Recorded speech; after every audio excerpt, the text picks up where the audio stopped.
Okay, this is a doozy. We have somebody. When I heard some of the stuff that this guy was saying on the internet, I was like, we got to bring him into the studio. And it can't be one of these, Zoom interviews or any of this stuff. We've got to get this guy into the studio officially. So that's what we did. So here from Connecticut, which is where he lives, we are going to talk to a guy by the name of David Weiss, also known as, nickname, Flat Earth Dave.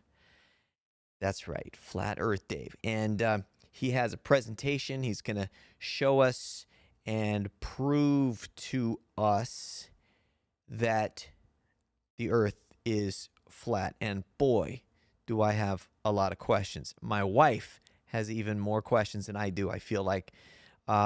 So my wife, Sherry, is going to co-host this. My beautiful wife, lovely wife, Sherry, is going to co-host. I got to say those things. So, yeah, don't want to forget to say that stuff. Is going to co-host this episode with me, and she brought with her a globe for David, for Flat Earth Dave, because we got questions. So let's get into this. This is going to be a good one. From the farm that Johnny Cash called the center of the universe, this is the Jack Vale Podcast. I like Willie and I like Waylon. You want me to ride? You gotta play some George Jones and Conway Twitty. Just keep it country cause I'm here, Billy. Like a little bit of hip-hop, give me some Man in Black. You can kiss my cash. I am really excited to be here today because I get fascinated by really interesting things. And we started watching these videos. This guy, his name is David Weiss, who's with us today. And he's also known as Flat Earth Dave. Thank you for coming today. Thanks for having me. I guess I picked that name by default and because it triggers people a little bit and I want to get their attention. So yeah. You embrace that name? I embrace it. A lot of people in the movement, in the True Earth movement or the Level Earth movement, they tend to shy away from it. I embrace it and I'm trying to own it because first, the Earth is not flat. It's a topographical plane with hills and valleys. It's level. It's horizontal. Water proves that. And a great way to describe that is flat. I gotcha. Okay, so circular too. It very well could be circular. I believe it is. She's been watching some videos too. I'm here with my lovely co-host, Sherry Vale. My wife is with me today because she was fascinated by all of the stuff that we've been learning too. And why are you sitting in my chair? Because this is only the second time so far that anybody has ever sat in that chair. Go ahead and say it. You can say it. Why are you sitting in my chair and not on this couch? Because your wife is so good looking. No, that's I not just why. need that to help me look better. That's not why. Because you don't like my couch. No, your couch is fine. It's just because we were talking about showing some images. I know there was that, but then when you first sat down, you were like, oh, I saw the way you were moving around trying to get comfortable and stuff like that. I think you're making up stories. Oh my gosh, Typical globalist. John Schneider was here, would not have anything to do with his couch, and to the point where I let him have that chair. He was the first person, and the first thing he said when we started filming was, "Your couch sucks," and then he wouldn't shut up about it. Remember, he kept going on and on about the couch. But eventually, I don't know. That's really going to be sad news. I like the way that it looks aesthetically. I think it's a cool the couch. is fine. I'm just worried about. You have, I think, another little pillow or something. Yeah, would be better. some more support. We've been talking about that for a long time. I think it's fine. Anyway, oh, welcome to the podcast. Welcome to the podcast, I know. everybody. Yeah, thanks for doing this. I'm really fascinated by all of this stuff. I do have one question for you. I noticed that because I was doing research and looking for every podcast that I could find you in. I don't think, there's a lot, but I don't think I've ever found you in one in this kind of a setting. I mean, I know we're at a unique spot, but in studio, in person, I don't think I've seen that. All the ones that I've seen have been like Zooms or Skypes or something like that. Since 2014, when I discovered Flat Earth, I haven't done an in-studio podcast. I used to do in-studio podcasts when I was doing Deep Inside the Rabbit Hole podcast in New York City. But with Zoom, it's so much easier to present and show graphics. We can have a great conversation. I can show people that we don't live on a globe just by having a conversation. But the graphics, the videos, the imagery really helps. So, in studio, this is fantastic. We've got my iPad here where we're going to pull up some images and show you stuff when need be. And I think we're going to have a good time. Okay, that's cool. Are you, you say it in a very confident manner. Like, I noticed that when you were just telling me that, you made the statement, I think, something like, I can show that the Earth is not a globe. Like, you say it as it's a matter of fact. It is a matter of fact. And flat earthers, there's flat earthers. Some people believe that we live in this dome and there's nothing else. Okay. Myself, I believe that there's more beyond the shoreline that we call Antarctica. Okay. I Because believe of that there's bird. more beyond there. And we can have these conversations all day, but until we get access to explore these areas, I don't know if we'll ever know. But I can completely prove to you that we don't live on a spinning ball, and every flat earther has come to that final conclusion. So I can prove to you that it's not a globe. And then you say, well, where's your model? We actually have a model, and we'll go over that today. But I don't have to replace it. Like, let's say Sherry is being accused of stealing the last cookie from the cookie jar, right? And we know that Sherry every day comes home and has one cookie every single day. And she left this morning, there was one cookie left. And then the last cookie was gone, right? So she's been accused of stealing the cookie from the cookie jar. But somehow I have absolute proof that she was actually at the mall and didn't come home that day. And the cookie's gone. So we've 100% proved that she didn't steal a cookie. Then you can't go to me and go, well, then who did? She's guilty until she did. Okay, so it sounds like you're saying that you have 100% proof that the Earth is not Absolutely. a globe or spinning or... 100%. Okay, so it turns out I did some research too about your past. No, I'm just playing. Oh, boy. No, I did some research too and found out there are way more people out there than I ever thought that there was who believe what you just said. And I started to say, hey, I got this guy coming. I started telling random people, and they shocked me by like, oh yeah, I already know this stuff. And then she has been learning a lot of stuff because there's just a lot of available information that's out there now about it. What's the percentage, do you think, of people out there who believe that the Earth is flat versus that it's a globe? So like 3 or 4 years ago, they did a survey in Brazil asking people, do you think the Earth is flat, globe, something else? And 11 million people said they don't believe it's a globe. 11 million in Wow. Brazil 4 years ago.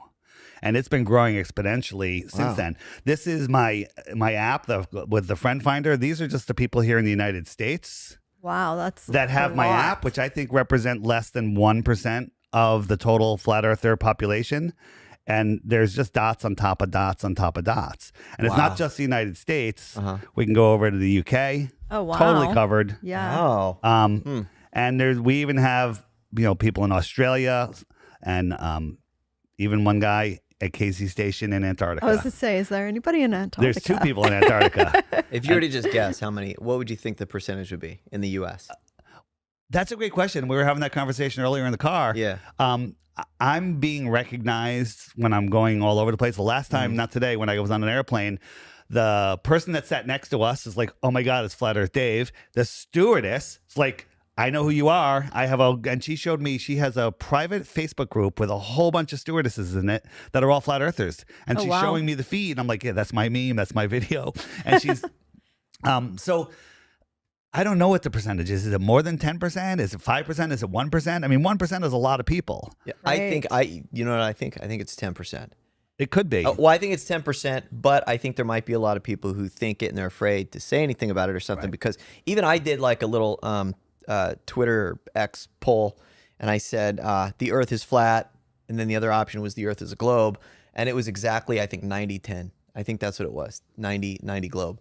Right. But I've always it's always been a globe to me. I We grew up. were all globers. We were all globers. Yeah, because you know that my whole life. Nobody's ever come to me till I stumbled on these videos. Nobody's ever really said anything otherwise. I've always kind of We've been programmed to believe it's a globe before we can talk. Our parents put a mobile above us with planets, and we had spaceships on our sheets, and we watched Sesame Street, and they have astronauts on there.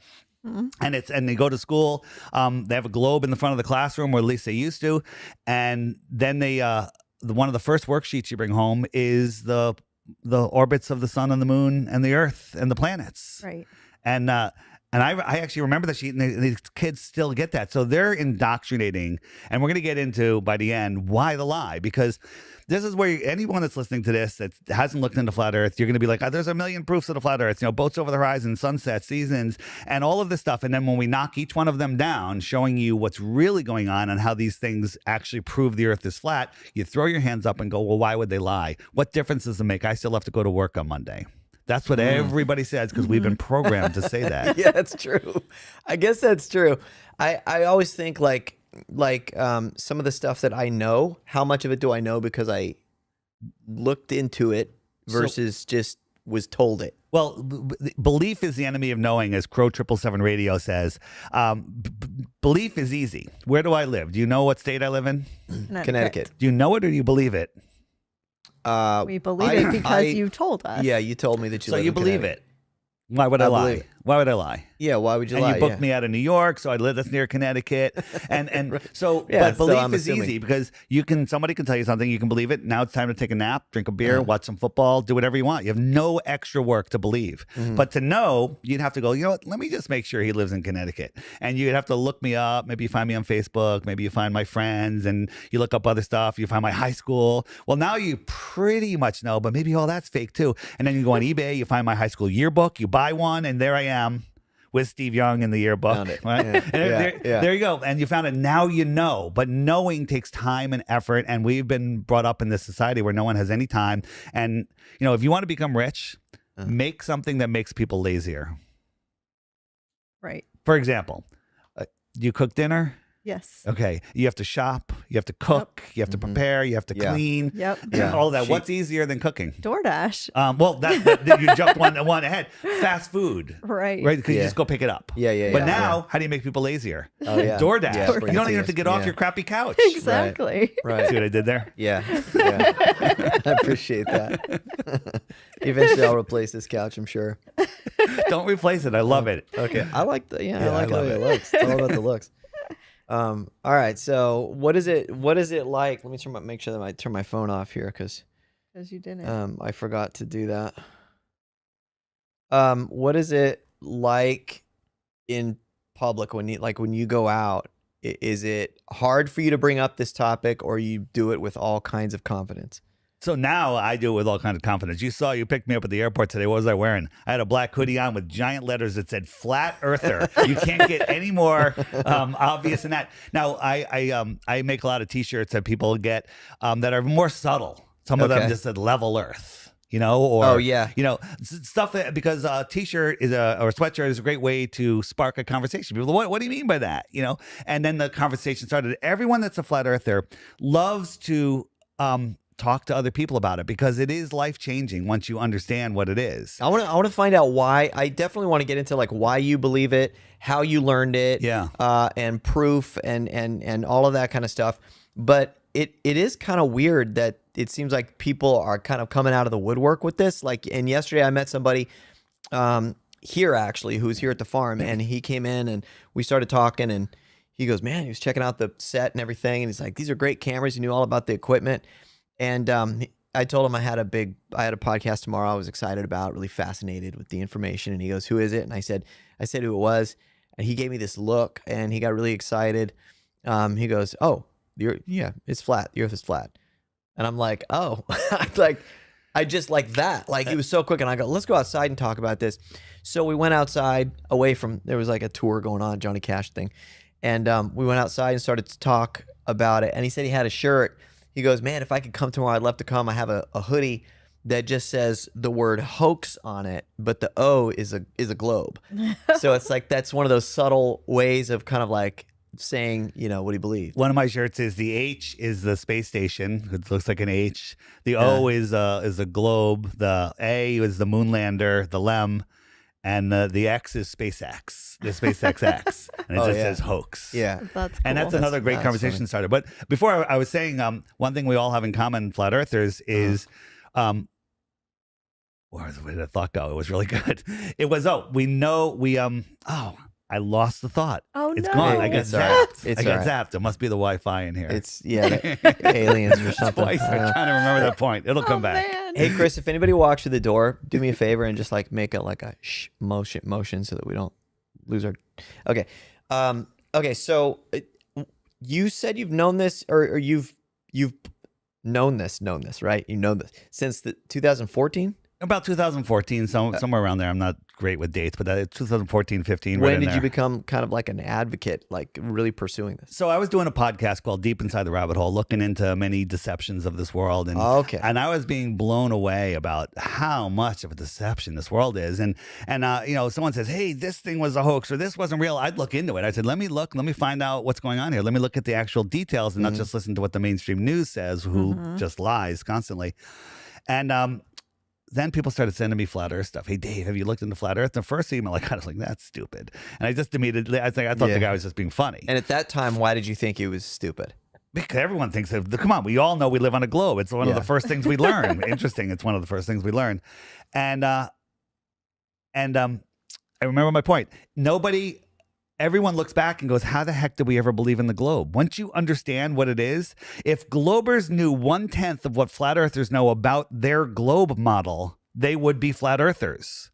Because people that believe in the globe don't even know what the globe model is. And when you look at it, you're like, that doesn't make any sense. The earth is flat. But they assume that it doesn't make sense because they don't have the intelligence to understand like the scientists do. That's right? the fallacy of appealing to authority. You think that someone that has a degree is more qualified to tell you what common sense tells you, right? If someone has a degree, you know why they have a degree? Because they're fantastic at reading and memorizing and regurgitating what they're told. They become good little memorizers and order followers. Correct. Do they also, like, if they're going to go to college or whatever and get a degree, are they also doing research to search for themselves? Or no, not? because if you question what's in the textbook, you fail. You have to memorize and regurgitate what they tell you. So, people say, what about peer review? We've talked to some scientists and they're like, oh, they don't do peer review. If there's something that goes against the mainstream, they don't look at it because it could discredit all of the work that's been done. They will not look at it. What's that? Well, same thing with medicine. Yeah, in allopathic medicine, that's a whole nother podcast. Yep. It's absolute insanity what people will believe. So back to your question, where were we going? We were going, why? Oh, so Deep Inside the Rabbit Hole, and I was getting emails more and more coming in. Hey, Dave, just watch this video. Delete. I don't have time for your nonsense. Then I said, you know what? Ban for life. I came up with the term ban for life because if you're going to ask me to watch a flat earth video, you can no longer comment on our videos. I don't even want you listening to our podcast anymore. You need to go get a mental check because Earth is not flat. And that was my attitude. And then one day, a researcher I trust very much, Sophia Smallstorm, she did some great documentaries. I was talking to her about some crazy hoax that was going on, and I just said to her, I said, at the end of our 2-hour conversation, I said, the world is filled with so much deception. It's mind-blowing. I was having this overwhelming feeling. And she goes, oh, David, it's worse than that. I think the earth might be flat. And I couldn't I'm like, are you kidding Here we me? go. And by the way, she's a long talker. While she was talking, I'm literally on Facebook deleting, banning people for asking about flat earth while she's telling me. And then she tells me that, and she goes, here, watch these videos. Now, I don't watch a video and say the earth is flat. You have to verify all things. But a video well done can show you some things that maybe you never knew was there. That can show you some doors that have been hidden from you. And so she sent me Mark Sargent's Clues. He did a series of clues because Mark Sargent, when he first heard about flat earth, he's like, no, it can't be. So he made a series of 5-10 minute videos, a whole bunch of short videos, 5 or 10 minutes, that were asking questions. He figured some PhD, some scientists would come back and go, oh, this is why, right? And nobody came back. And he made more and more. I think he made 13 or 17 of them, and no one came back with an answer on any of them. And that's where it really started. So one of the things that got me was boats going over the horizon, because that's the first thing everyone jumps to. I see boats, they disappear from the bottom up. And I went back and examined the video that they showed us in school of the 3-masted ship disappearing over the horizon. And what I noticed is every time they cut the film, the camera was lowered. The camera was lowered. And the lower you lower the camera, and then the boat disappears. And also I noticed that the water it was a stormy day. There was like 5 to 10 foot swells out there. Okay. So a 2-foot wave can block an entire city skyline in the distance. If the 2-foot wave is halfway to the city that is tiny in the distance, that wave will block your apparent horizon, and it'll create an apparent horizon, and the whole city will disappear below it. Huh. Because it's getting smaller as it goes away. So I live on the water my whole life, same town, and I went out and I spent $1,000. I got a super zoom camera, a P900 at the time. It had just come out. And got a tripod, went down. I lucked out because many days you can't see things because of atmospheric condition, because of water, because of humidity. But I went down. It was a cool, crisp, and super unusually clear and calm day. And I sat down at the water's edge. I had the camera maybe 2 feet off the water, and I zoomed in on a buoy that's over 10 miles away, just under 11 miles away. So I rounded down to 10, give the globe the benefit of the doubt. I went on the Globe Earth curve calculator, and there should be 66 feet of curvature. Now, 66 feet of curvature, what does that mean? That means it's behind a physical curve. A ball has a physical curve. Right.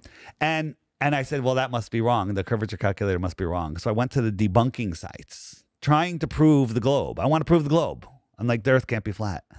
And there's this one crazy one that says, well, it doesn't work that way. You got the ball, and so you're here, and your object's here, so it's only half of that height. You're not at the top, and then they're down here. You're here, and it goes like that, which is stupid. But I said, okay, 33 feet of curvature. Why is that stupid? Because that's not how we would see. You wouldn't see up and down. Right. You're at the top, and then the earth is just dropping away.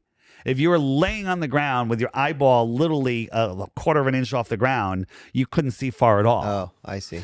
1 foot off the ground, according to globe math, the horizon should only be 1.2 miles away. Standing up, a 6-foot-tall person on a perfectly clear day, perfectly calm water, the horizon should be 3 miles away. Because at 3 miles, according to globe math, not flat earth math, there should be 6 feet of drop. So 6 feet of drop means there's your curve. You no longer can see the surface of the water. I could still see that buoy. 33 feet of curvature, 66 feet of curvature should be blocking it.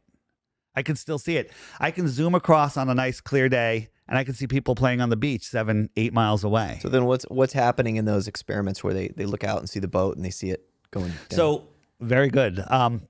It all is all due to perspective, right? The everything, the sky ramps down and the ground ramps up, and everything goes to your eye level. Things from the side, they all go to the vanishing point, like we were taught in our art class. Uh-huh. And so imagine yourself standing next to you're on a flat, you're on a farm, and a quarter of a mile away, there's a 5,000-foot mountain. Just, wow. Look at the top of that mountain. It's 5,000 feet over my eye line. Right. Mm-hmm. So now the sun is directly above you. It's noon, and the sun is going away, and it goes beyond the top of the mountain. Just like if you're standing in New York City next to a tall building, and the sun's above you, and a little while later the sun moves beyond the building, you can't see the sun anymore. You know it's not below the horizon. Mm-hmm. It just went beyond the building. Right. The sun just went beyond the mountain. Right. Now, how could I see the sun again? I could float up in the sky and see it, or I can go backwards higher through all the farmland, and that mountain will get smaller and smaller and then smaller, you'll be able, and right, then I'll be able to see the sun again. Oh, I see. Right? Okay. Yeah. If I literally yeah. snap my fingers and I'm 10 miles away from that mountain, the top of that mountain that's up there is now going to be at my eye level. It's going to appear to be my horizon. Right. Yeah. Okay. All right. So the sun will go away, and it's not going down because we're falling over backwards faster than the speed of sound, which you'll have to believe if you live on a ball. Like when you watch the sunset, is the sun moving away just as you see, or are you on a ball falling over backwards faster than the speed of sound, making the sun appear to go down? Hmm. So That's so stick with me. You got these mountains in the distance. It's creating a horizon line that's at your eye level, but it's really thousands of feet above your eye level. Above the mountain, you have the atmospheric deck. Let's pretend there's a whole bunch of cumulus clouds. All of those clouds, the ones above you, are 10,000 feet in the air, but they'll also merge into that same line in the distance. And the sun is above the clouds. So now the sun is just going beyond the clouds, beyond the mountain, and you see it disappear from the bottom up. Same thing with boats. On the water, you have waves and you have the thickest atmospheric density. The boats are just disappearing. On my app, there's a Boats Over the Horizon section. You'll see all the videos that we've all recorded them for you. So you can go out and do them yourself, but we've already recorded them for you. You'll see how things disappear. And sometimes when the conditions are right, you can watch a boat disappear from the bottom up. It's gone, and you could say it's over the Earth curve, but then you could zoom in and bring the whole boat back again. And that has to do with the angular resolution limits of our eyes. We can only see something, a certain thing. If I had a lock of your hair, give me a lock of her hair. Oh, never mind. Don't do that. So if I held a lock of her hair right here, could you see it? Probably. Yes. But if I moved it 50 yards away, could you see it? Nah. No, its angular size is too small. And so these boats become too small for you to see, but then you can zoom them back in again. Right? Because that's a terrestrial object from a terrestrial point of view. Okay. Just last thing, the sun is a celestial object. So it's going beyond its horizon, beyond the clouds, beyond the mountains, beyond the atmospheric deck of opacity, I call it. You can't zoom it back in because it's above another layer.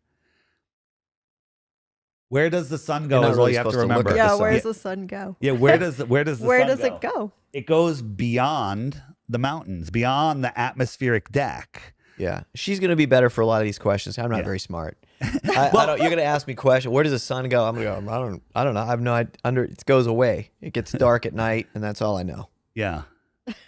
Well, it goes away like a local light. Imagine yourself in a big giant gymnasium or a big dark room, giant room. All the lights are out, and you have a light, just a flashlight. It's just a light bulb, whatever, and you hold it a couple feet over the floor on one side of the gym. It's going to light up just an area, just a little area, right. And the whole other side of the room is going to be dark. It's going to be dark. Right. Now that's without any atmosphere blocking it. But from the other side of the room, you'll be able to still probably see that little. You will, but the thing is, when things go beyond, a celestial object moves beyond, you will see it. It'll look like it disappears because it's going beyond that horizon. So I'm going to just show you right here. This is Here I am.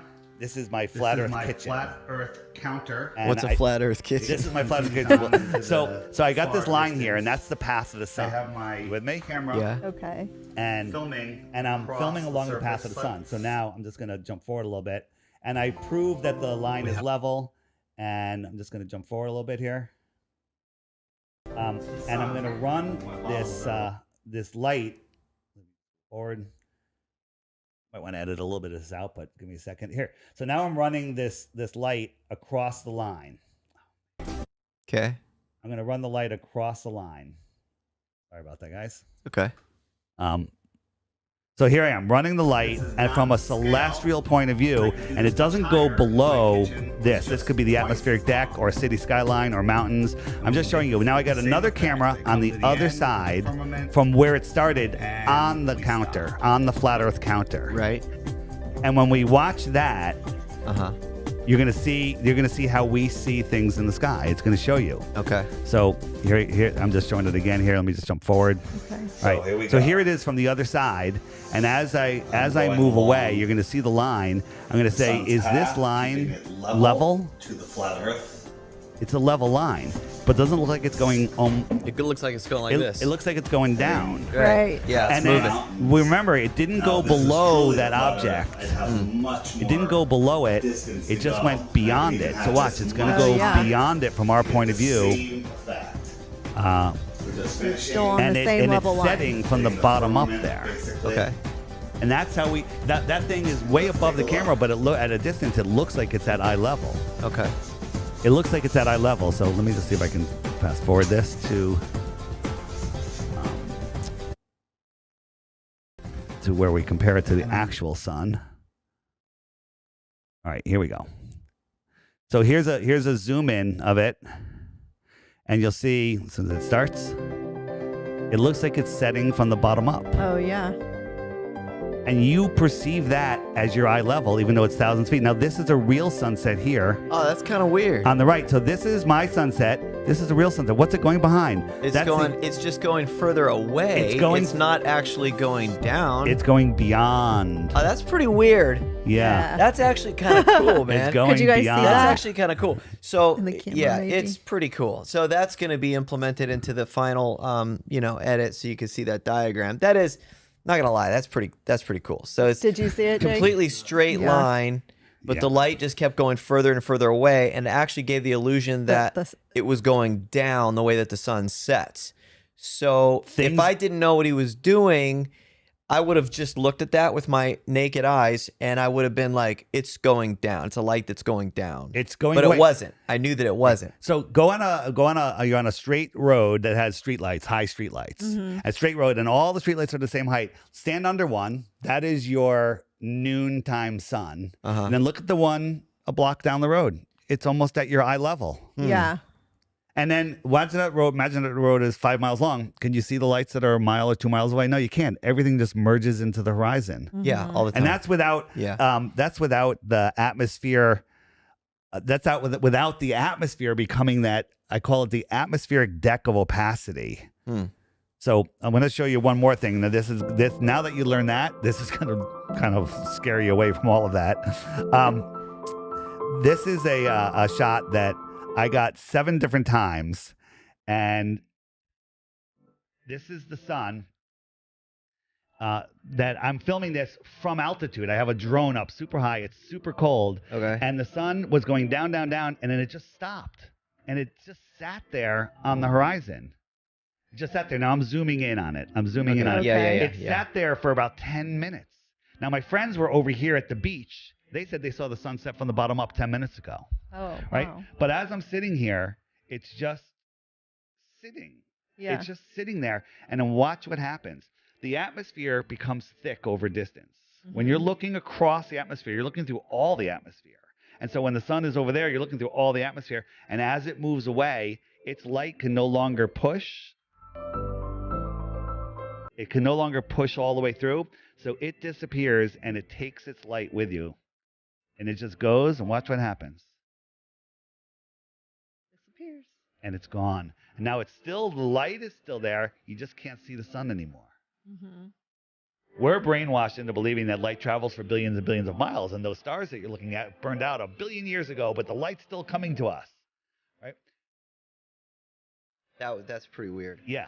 And I filmed that 7 times, and boy, when I filmed that, the trolls were not happy. They're like, "That's CGI, that's this and that." But on my app, on the More Resources page, there's a whole section where that is, and I live streamed it. I did all sorts of stuff. So there's no question that that's actually happening. Well, I have a question for you. Why do you think people get so irate about it? Like, why is the response so this big over something like this? Because speaking like from my perspective, I really don't care that much. I mean, I care about how I feel about certain things and all of that. But what I mean is when somebody's opinion is different, I think that's fine. I'm not really, but what makes me mad is like when I'm trying to watch a video, I'm trying to look something up, you get warned immediately by everybody. Like, be real careful with what you're about to watch because science has proven this false. And they never tell you how science proved it false. Yeah, but the reason that they don't. bugs me, though, is because every time I try to look for something, I don't care. Like, if I see something, if I believe something, and science, the doctors, whatever, everybody says this is not at what you believe is not accurate, and here's why, even if they can prove it. I don't. Okay, fine, thank you. Now let me move on from that.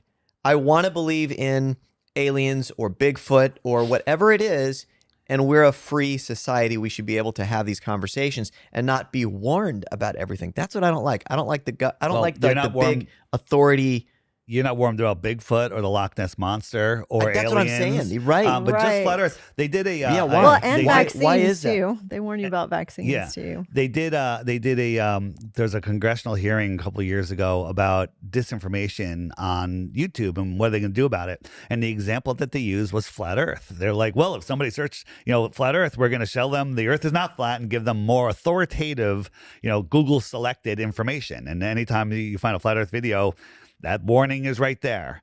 It's unreal. So basically, the way I look at the world, if they tell you not to look somewhere, I look there. When there's an eclipse happening, I look at the eclipse. I don't wear those glasses. Oh, yeah. I looked at the last one and I'm like, oh, Fantastic. my eyes didn't burn up. Yeah. And there it is. There would be a million people you looked at the blinded during sun? every eclipse. You I looked at the did. sun? I looked at it. And Absolutely. then the eclipse. and I Yeah. took a picture of it, and there's a little sliver of the moon that Yeah. you could see too in Well, my that's photo. another question. Is it really the moon? So you're saying they don't want you to look at it because you're going to find out the truth. You're going to learn something. You're going to learn that you're not on a globe. And I not actually gonna think s- that no. there's all sorts of information coming down. It's wild. I wow. stared at an eclipse. My eyesight got better. Now, don't listen, people. Yeah. You can hurt your eyes by looking at the sun unless you're you practice sun gazing. Right. Don't look at it. If your eyes hurt, it's telling you something, look away. Yeah. But Yeah, if they Chris, don't hurt, feel free. Chris over there sent me a video a long time ago about, remember, Chris, that thing you sent about looking at the sun? Some people believe that sun gazing can cure. Yeah, so I've seen that before. Well, Hey, I'm it a case in can. point. Yes. I watched the eclipse for an hour and a half. And you know what's funny? My wife and I are sitting there, we're staring at the eclipse, and there's this other woman. She's on the beach, and she's got her mirrored sunglasses on the ground, and she's got her iPhone, and she's going like this. And I'm like, what are you doing? And she goes, well, I'm trying to film the eclipse without looking at it, and I'm afraid to look at my iPhone screen because the picture of the iPhone screen, she was afraid it was going to. And I look at her, and wow. I go, do you see the two of us just sitting here staring at the Looking at eclipse it? for the last hour and a half? That's funny. And she's like, she just short circuited. That's funny. It was pretty funny. It is funny. Eclipse is a whole nother thing, and eclipses actually prove that the Earth is flat. But that's the whole thing. You were asking me another question, and I lost it. Oh, yes. I was just bringing up the thing about the sun. Why do you think that people get so mad?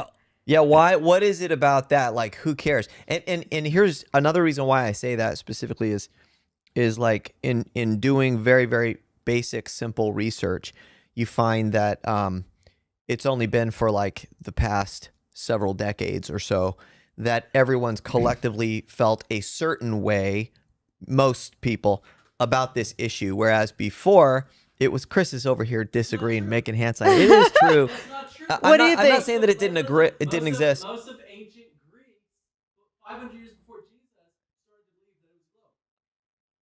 Do you believe that, Dave? Okay, Chris just said 500 years before Jesus, some of the ancient Greeks believed that the Earth Was a globe. was a globe. That's what you're telling I me? want to hear his opinion. I want to hear it. You want to hear him comment on that? Okay. And how do you know? How do you get this information? How did you know that? How did you research that? What books? What are they? What books, Who are Chris? the authors? When were they? Like what book? You can make the same argument off the Bible. I believe in the Bible. Uh-huh. Okay, it was written thousands of years ago. So were like it was taken down about Aristotle and Eratosthenes, Right. whatever his name is. Yeah. Those types of people. Yeah. Okay, so Eratosthenes. So let's talk about Eratosthenes. So 2,000 years ago, there was a mathematician named Eratosthenes that looked down a well one day, and he saw the reflection of the sun, and he deduced that the sun was directly above him. Great deduction. I'll agree. And then he said, you know what? I bet we can figure out how big the globe is if I send my buddy 500 miles away. 500 miles away.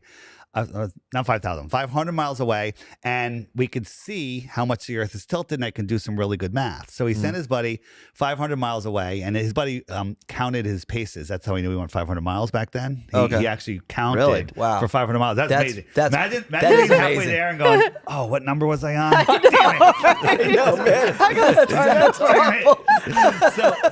So he gets there, and I don't think they had cell phones, and I think they had a long line and a cup where they would talk to each. Hey, I'm there. Okay. And luckily the weather cooperated, so the sun was out for both of them. And he put a stick up, and he measured that. Then Eratosthenes put a stick up, and Eratosthenes had no shadow, Yeah. and he had a shadow. And he did some really good calculus and figured out the diameter, the radius of the Earth. Absolutely, because he figured out the math is actually good math. So here's his experiment. Eratosthenes here. He's got no shadow. The sun rays also come in because the sun is what they call infinitely far. All the rays come in straight. That's what we're taught. All the rays come in straight, although no one's ever seen straight rays. But here he is. He's got no shadow. Here's his buddy. He measures the shadow and figures out the radius of the Earth. Awesome. Okay. So the other problem is Eratosthenes at that time, they were geocentric. They believed that the sun rotated around the Earth. So how could you have an infinitely far sun rotating around a tiny speck Earth? That makes no sense. And the other thing is, nobody has ever seen rays come in straight. They always come in crepuscular. Oh, no, you're right. That's what everyone has. No one has ever seen sun rays come in. Why are you saying that is?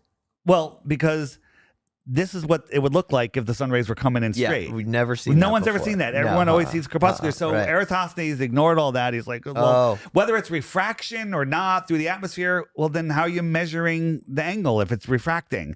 So, but on a flat Earth, we have a small local sun. So on a flat Earth, here we have a small sun, and here we have no shadow. Over here, we have a shadow. We can do some perfectly good calculus and tell you the sphericity of this flat plane. Go on your desk, put a bottle, two posts, whatever, 2 bottles or can, whatever, lighters, pencil, and put a light over one of them. It doesn't have a shadow. The other one will have a shadow. Use the same math and figure out the sphericity of your desk. Okay? Math is not reality. You can use it to describe whatever thing you've already pre-assumed. He's pre-assuming the globe. So the other problem is Eratosthenes, mathematician, figured out the radius of the Earth. He's Michael Jordan. He's amazing. Well, there was other mathematicians that came out of that same area all through time, and no one ever mentioned his experiment until the mid-1900s. In the middle of when the Rockefellers took over the education system and they came up with the story of Eratosthenes. Interesting. Whether he did it or not doesn't matter because it proves nothing, but it's a made-up story. Really? Yeah.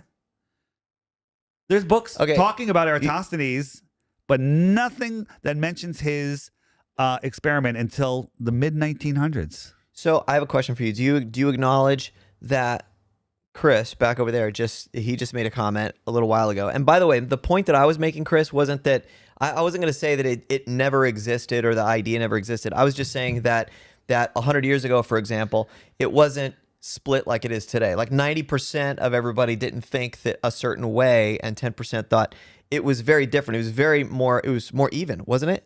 Until NASA and all of that stuff, right? No, but that's all social conditioning. So back in 2020, that's what I mean. Yeah, that's what I mean. So 100 years ago, it was more. 100 years ago, everyone knew the Earth was flat. Everybody. What? So hang on. So in 2020, I was in an old age home, and I asked the nurse, I said, who is the oldest person here that has their wits about them? And she goes, oh, Ruth, right over there. She's in the lunchroom. 102 years old. 102 years 102. old. And I was researching the World's Fairs, rabbit hole so deep you can dive in head first because you're never going to hit the bottom. What year was this? This was 2020. 2020. Okay. 2020, wow. Okay. Pre-pandemic. Is Ruth still around? Do you know? What? Oh, Is Ruth... you know what? I haven't talked to her in about a year. I've been meaning to call her again. I'm hoping she is. So I went over and talked to her about the World's Fairs. Never mentioned anything flat Earth. I was just like being delicate and asked because she had been to the World's Fairs and talked about the lights and the everything. And the first time she saw anything lit up, it was amazing. And I said, and her memory was so good. I go, where did you go to elementary school? And she, teacher, the road, the school, Hamden, Connecticut, told me everything. I'm like I could barely remember where, the road that my school was on. And I said, what did they teach you in science class about the Earth? And she says, they taught me the Earth was flat. And I said, can I video record us? Yeah. And I broke out the camera and I interviewed her, and I told her that we are the Earth is flat and why they're lying, and we're going to get into that. And she literally broke down in tears. It was amazing. She was like so happy to find out that we're at the center of creation and not a random speck flying through a scientifically impossible universe. And it literally brought her closer to God. it brought her, she was a Bible believing Christian, and this helped solidify all of her beliefs. Wow. And it literally brought her into tears. Just go, if you go on my YouTube channel, DITRH, or on the Flat Earth Sun, Moon, and Zodiac Clock app, and just search 102-year-old, 102. Just search 102-year-old woman, and the video will come up. Watch it, and it got on hundreds of channels. It went super viral. So could that have been a specific thing for wherever she was raised, whatever school she went to, whatever? Yeah, like public school it was still in Connecticut. So so then we went further. We found other people that were talking about in Croatia in the 1930s. They were teaching flat Earth. Some places on Earth they're still teaching it today. I think in Saudi Arabia they still talk about flat Earth. These Arab guys built this incredible physical model of the Earth with the sun and the moon. It's amazing. It's also on my channel. But we found a guy in Mexico who lived in the northern United States, and he said in the 1950s they were teaching globe and flat because they didn't know. They didn't know.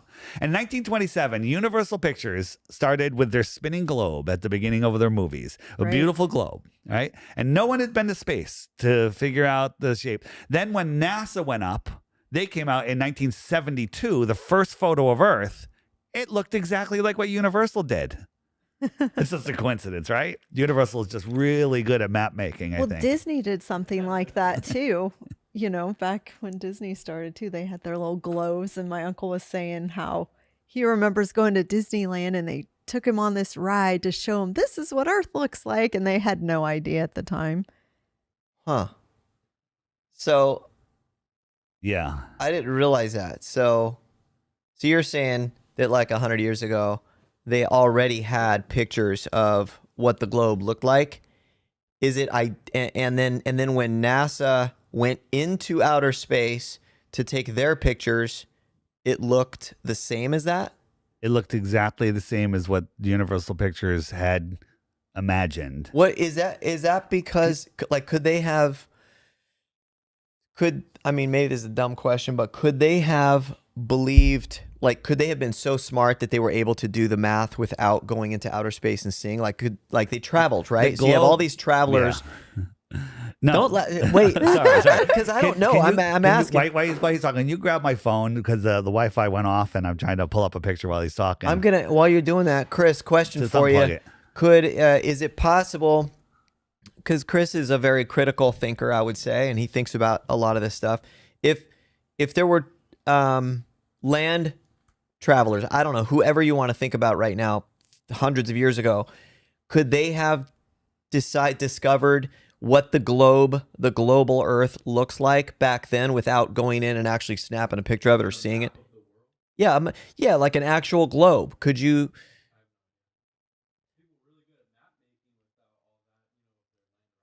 And the maps back then were always flat. The maps back then were always it was a sheet of paper, right? It was a big. So what I'm saying. Right. So, but this is what I'm saying though. What I'm saying is, back then, like the World's Fair, all of that stuff, there was an image of a globe, and this was before NASA. This is before they figured anything out, before they could go anywhere and really explore the actual global Earth, right? So you have a picture of it. These are where this is where everything is positioned, and then NASA goes up. They discover this, and now they're like, "Yep, it's confirmed." And you look at this. Two different pictures and you're going, oh, these are exactly the same. They knew it way back then before they had the technology to know for sure. And once NASA does have the technology, now they were right. What are the chances of that? Wouldn't that be? So you're saying, what'd you say? Did they make the globe based on what's his name? Eratosthenes or whatever. Eratosthenes? No, that was just just the size of the Earth. I don't know how they made it, but they made it in Photoshop, that's for sure. So the picture that was on everyone... Who made it in Photoshop? So Robert Simon, a NASA visual artist. Remember when the iPhones first came out, everyone had the Earth on it. Yeah. And that's called the blue marble. This was this picture, but we zoomed in on it, and we could see that they Photoshopped the clouds. You can see the same clouds repeated again and again and again. So he was interviewed. Yeah, you look at. Wait, those are from different. Wait a minute. Those are clouds. Those are clouds. These are the clouds. How do you know those are I'm clouds? Just zooming into this area. See these clouds on the Those are Earth? clouds on the earth. Yeah, I don't know if those are clouds. Okay, those What are do you mean clouds. don't know if those are They clouds? look- Well, They they're don't white. What else- I don't know because you're so far away Whatever from the they Earth. are, how could they're you see stepped those? and repeated. They're repeating themselves. So if they're land, that's worse. Yeah. But they're clouds. Okay. Okay. Okay. So All right. So All right. he All did right. an interview and he said, yeah, I created it in Photoshop. I was just given strips of data and I was like, well, there's more plankton in this area, so I made that green, and this is a desert, so I made that brown. And he said he used Command X a lot. And he literally made it in Photoshop. NASA comes out with 8 photos of Earth. Which one do you like? Because 7 of them have to be fake, if not all 8, Why? because they're all different. Okay, Okay. but they're different angles. Well, they're different angles, but they're showing different land. So, for example, the problem I have here is this is the famous shot from 2012, I think, and we Okay. can see the United States and Mexico. Where's the rest of the land? So here's the thing: we don't know how big anything is unless we can actually measure it. So we can drive across Mexico and Baja and figure out that it's 934 miles. So they tell us the radius of the Earth is 7,917. So I'd have to be able to fit 8.5 of those red segments in between the radius, which goes right off the page. So That doesn't make sense. it doesn't make it. It doesn't make it. You know, that's another wizard trick that they do. They make it so crazy that people go, "That doesn't make any sense." Therefore, I'm going to defer to the experts because I can't figure it out. The reason you can't figure it out is because you can't figure it out because it's stupid. Okay.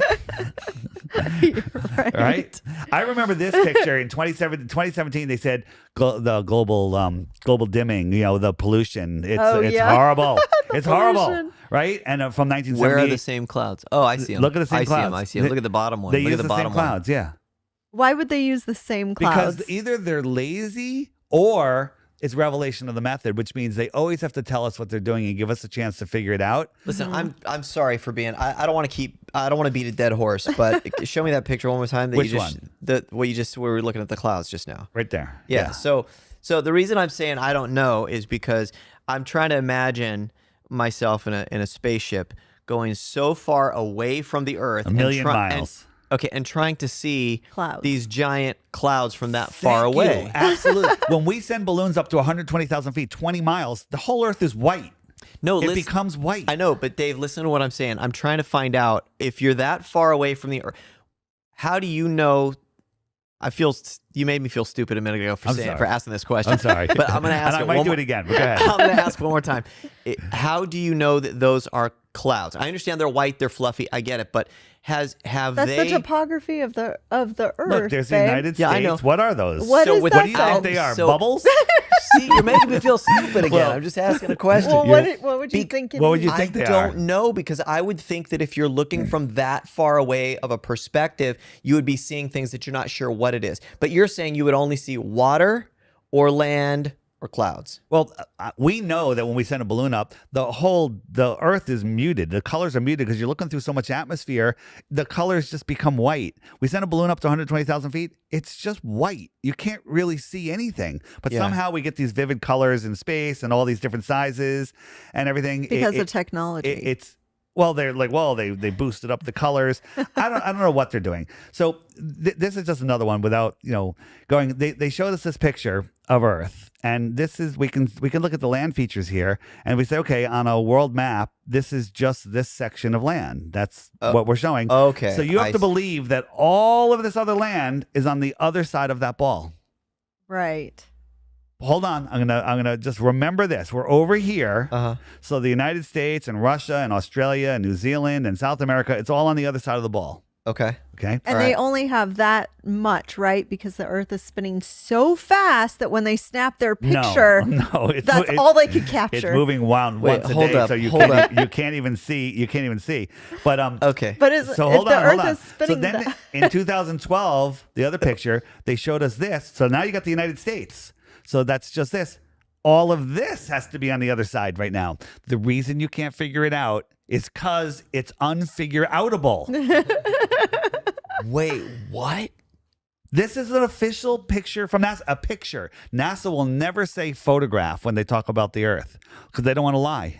Wait, is that the actual size? So that's the size over here of everything else. This is the size of all the and other that's things. the United States? That's the United States and Mexico. And so you can see this I'm much showing of the ball I'm showing you what they're showing. from the angle. And There's all the of this water, is on the other there's side. the land. But remember, we had a circle over here right. showing the other, and then There's all of that no was way on the that other. could fit. There's no way. The reason you Wow. can't figure it out is That's because it's unfigure-outable. Listen, that's pretty nuts. Well, no, it's because the Earth is spinning so fast. Can when you they see this take their from over here? picture, that's all that shows up. Right? It goes on. Dude, I'm gonna stare at that when this is finished and we implement that back into the thing. I'm really gonna look at that more.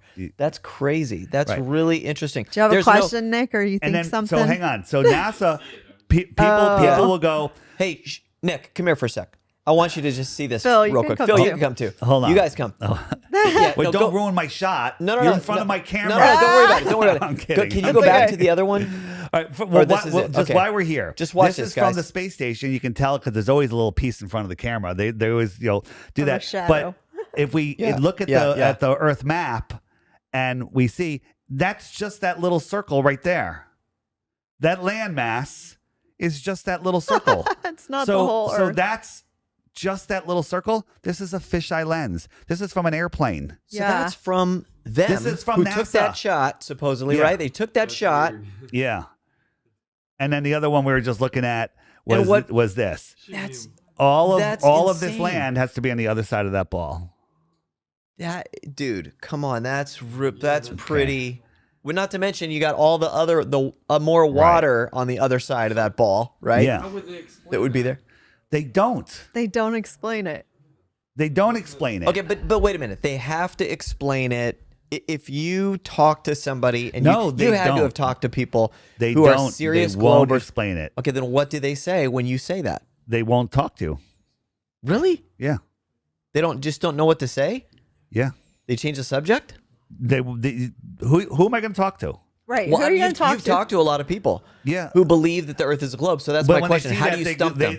they just short circuit and they change the topic. We call it scattering. They scatter Okay. to the next thing that they believe proves the globe. That's pretty crazy. Yeah. That is pretty crazy. Isn't that nuts? That is really weird.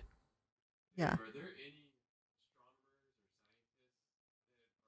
scientists that believe in a flat Earth? Oh, Nick just asked a great question. Are there any astronomers or scientists that believe that it's flat? We have some engineers. We have tons of pilots. So I think that by the end of 2024, all pilots will be flat earthers. You know why? Think about this. Wait, hold up. All Wait. pilots, all commercial pilots will be flat earthers within 1 year. Mark my words. What? Okay, let me explain why. All right, yeah. Let me explain why. Yeah. So let's pretend that you're a flat earther. Let's pretend that you're full on, the earth is flat, you've discovered it, and you're like, this is the most amazing thing, and you understand the reason why, and it's literally changing your life. Now you're in a car for 5 hours with a friend who's not a flat earther. What are you going to talk to him about? Weather, football, or flat earth? Flat Earth. Yeah. Flat earth. Yeah. And you're Yeah. going to tell him all of this stuff that you've learned, and you're going to have a Yeah, 'cause conversation. it's By a the end of that that's a car big drive, topic. he's going to probably be like, I got to look into this more. Well, there's a ton of pilots that are flat earthers. And when they're in their plane, they take off, they go up, hit cruise control. They got like 10 hours. You know, however long the flight is, their co-pilot, if he's not a flat earther, they're turning them. These pilots are telling me That's that what they're they're doing talking this. about? Oh, wow. Yeah, Really? They're bringing up stuff and showing them. And Have you talked to some pilots? I have a dozen in my phone book from major airlines that have been talking with me, and they're quiet about it because they'll be grounded. Oh. We interviewed a KLM pilot on Globebusters, and the next day she was grounded, and because she was showing how scientifically, airplanes fly straight and level over the Earth plane. They fly straight and level. They don't nose down to follow a curve. Right, the SR-71, the spy plane, goes 2,300 miles per hour. I think that's the speed. At that speed, right, you're flying over a ball, you have to nose down or you're going to fly off into space, right? Yeah. Okay. Oh, Guess sorry. how much they Go have to ahead, nose finish. down every second to follow the curve of the Earth if the Earth was a ball the size that they tell us. 8 Every inches. second? 6 How far? inches, 80 80 inches. stories. Oh, wow. 800 feet per second just to follow the curve of the Earth. You'd feel that, You would be plastered against the ceiling and dead. right? Okay. Yeah. So. Okay, But they want you to believe that gravity is holding you. It's grabbing you. Gravity. I call it gravity. Yeah, I was gonna say that's what I heard recently was that it automatically the nose tips down because of gravity. No. Okay, It's not but true. Okay. So why what do they- keeps the plane level is a gyro. With the things we played with as kids, is the 3-axis gyro. So a plane spins up its gyro on the runway, so it's spinning level to the ground. If the plane, so you got your gyro spinning, and if the plane turns, the gyro shows that they're turning because it always stays level. If the plane goes up or down, the gyro will move. The gyro holds rigidity in space regardless of gravity. That's the definition of a gyro. So when you take off from Berlin and fly to Brazil, your gyro should be like that. It should because it's holding its rigidity from the top of the ball, and you're down here, but it doesn't happen. It always lands. It's always level. It's always level. Airplane, not air globe. Sea level, not sea curve. Horizon, the horizontal eye zone is horizontal. It's not the curve eye zone. Yeah, but how? So yeah, but why wouldn't they change What? those? Why are those words picked to describe this stuff as opposed to them if they have an agenda? I create think a new that vocabulary. the English language was long before the globe lie. So and our language is literally the most powerful thing out there. Your intent and your language and your feelings was what create this world, create our reality. So they use words to cast spelling, right? They're casting spells with Hollywood. What wizards use the wood from a holly tree, from the Hollywood. So they're casting spells. Television to television, right? Yeah. And there's so many. You work all week, and then at the end you're weakened, and so you say good morning. That's good death. And they have all of these words. So you have to be very careful with the words that you use. I'm not so careful sometimes. I do my best. But, as you know, in the car ride, things slip. Yeah, I heard a couple things. Yeah. A couple things. Again, it's the intent. People are like, you put 33, you went like that. You Right. 666. It's the intent. 33 is not a bad number, but there are people that use, that's a secret code for the Masons or whatever. Yeah, Right. because she watches videos all the time and stuff too, so she's always correcting me on like how I talk, and I talk with my hands, so I accidentally I guess flashed the wrong signals or something like that, and she's like, "Don't do that, don't do that." Yeah. And I'm like, I just talk like that. I won't do it right now because I'll do it and they'll freeze frame it and go, he's a white supremacist. Yeah. So when I told people I was coming to your podcast, they're like, "Well, are you sure it's not a hit piece?" Because there's so many people trying to do hit pieces. It's crazy. A hit piece, and now that I'm here, I'm looking at the floor, going, "Oh my God, black and white checkers!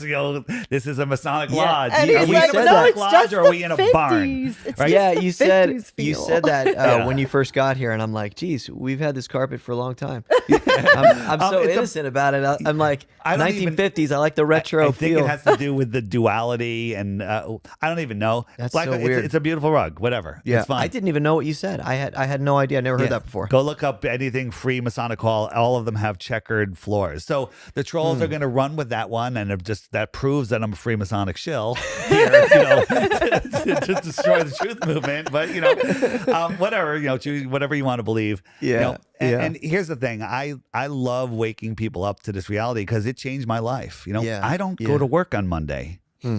Right. I had my own business. Yeah, I was amazing. yeah, I yeah. got out of corporate America, started my own business, making tons of money, and I walked away from it all, not for money, but for truth, because I want a future for my kids. Yeah. And for me. Mm-hmm. And this world is going in a very scary direction because people are lost in space, spinning out of control.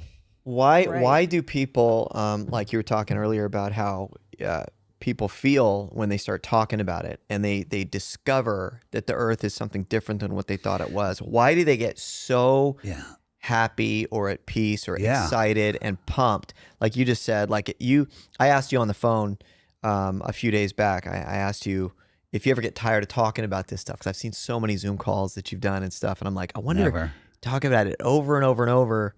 Never, huh? I look for, I'm learning new stuff all the time. So, and people like, I know, like people that watch my stuff, they ask a question, they know what I'm going to pull up. The reason I pull up the same thing many times is because these people are new. They need this information. Right. But Yeah. I always try to add new things. But why do people get upset? Nobody likes having their ball taken away. And so you're a child and you're clinging to your ball.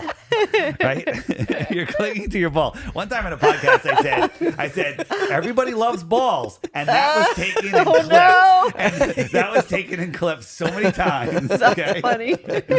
But nobody likes having their ball taken away, and nobody likes having the rug ripped out from underneath them. Like if I told you, hey, are your parents alive? Yeah. Oh, my mom is. Well, did you know that she's a serial killer? You won't believe me. Right. But what if she really was? That would just be horrible. You probably wouldn't even want to look at the information, and because you can't believe it. Right. But that's because you're so ingrained that your mom is a loving, wonderful mother and grandmother and great grandmother. She is. Okay. Don't try and make me look old on here, Dave. And well, it could be a sister. It could be your older sister that Good. Yeah. that made her great grandmother. That's it. And so the thing is though, when you have the ball taken away, you land on a solid foundation. You land on God's creation. You land at the center of creation. And then you find out I'm not on a speck of dust flying through a scientifically impossible space vacuum, right? Scientifically impossible space vacuum. Well, let's back up because I was kind of going into why the lie. The why the lie is the best question of all. And there's a whole section on my app. You can find it at flatearthdave.com. And it's called Why the Lie. Amazing, amazing, amazing stuff. But space. So space is a vacuum, a void of no pressure. That's what we're told. That's what they tell us, right? Mm-hmm. Everywhere on Earth, in every laboratory, in nature, everywhere, high pressure will go to low pressure and equalize. Always, every time. Okay. It's what gases do. Mm-hmm. So if I had a big blue slate box and I sucked all the air out of it and sealed it off. Now I have a vacuum chamber, a chamber of no pressure. If I had a valve on the bottom and I opened it up, what's going to happen? Gonna fill up. The air is going to violently fill the available space until it's equalized. Mm-hmm.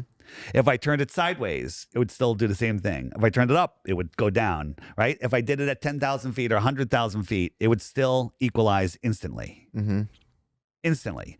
Air needs a container. Gases need a container to be contained. You can't have air pressure without a container. Now, the global argument is, well, you go to top of Everest, the air is thinner, because it gets thinner and thinner and thinner and thinner and thinner until there's no air, and then it's a vacuum. That's their only thing, and gravity's holding it down. Gravity's holding it down. But butterflies can fly, and I can hold my arms up, and butterflies I can jump. are lighter than... Butterflies are lighter than what? I don't know. Yeah. Are clouds lighter than dry air? Are clouds lighter than dry air? They have water in them. They have millions of tons of water in them. How could they be lighter than dry air? Why do they float?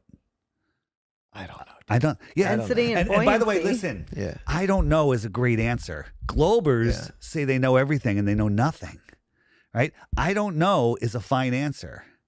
We don't know, we have there's a lot of ways to explain why clouds float, why things go down.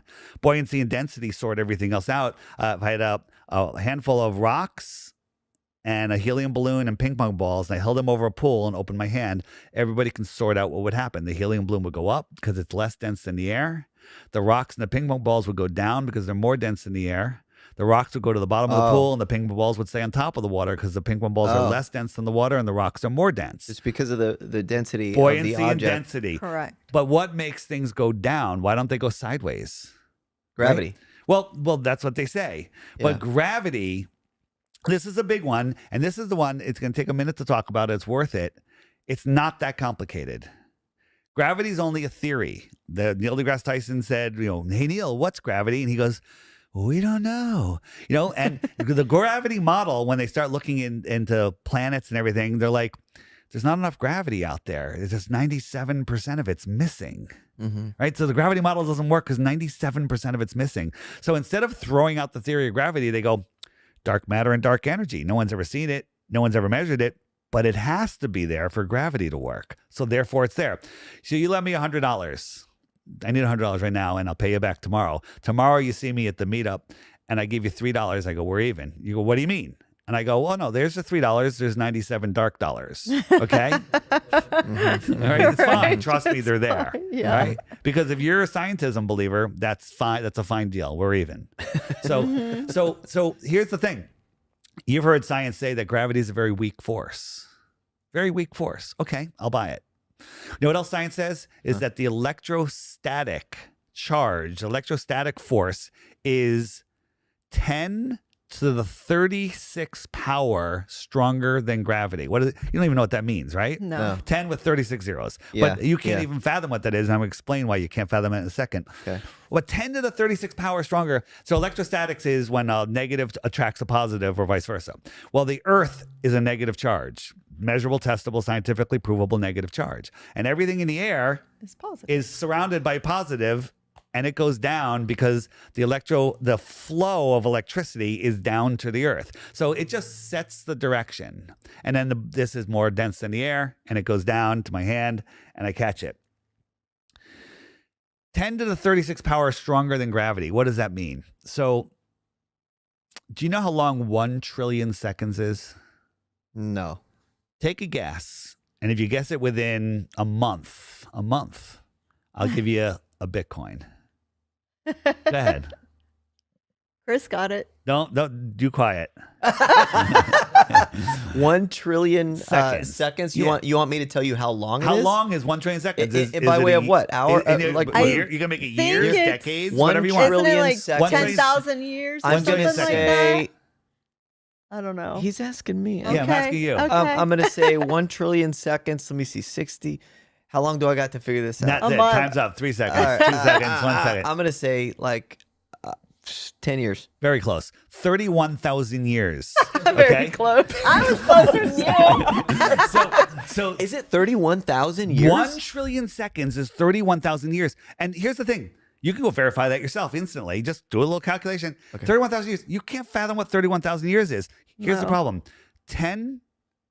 31,000 years, 1 trillion seconds is 1 trillion is 10 to the 12th power. If I add one more zero on that, it's 1,000 times more than that. Wow. Right? Okay. All right. Wait. So now I'm going to add 36 zeros. You can't fathom what that is. If I had a 100-pound metal plate and the only thing pulling it down was gravity, which is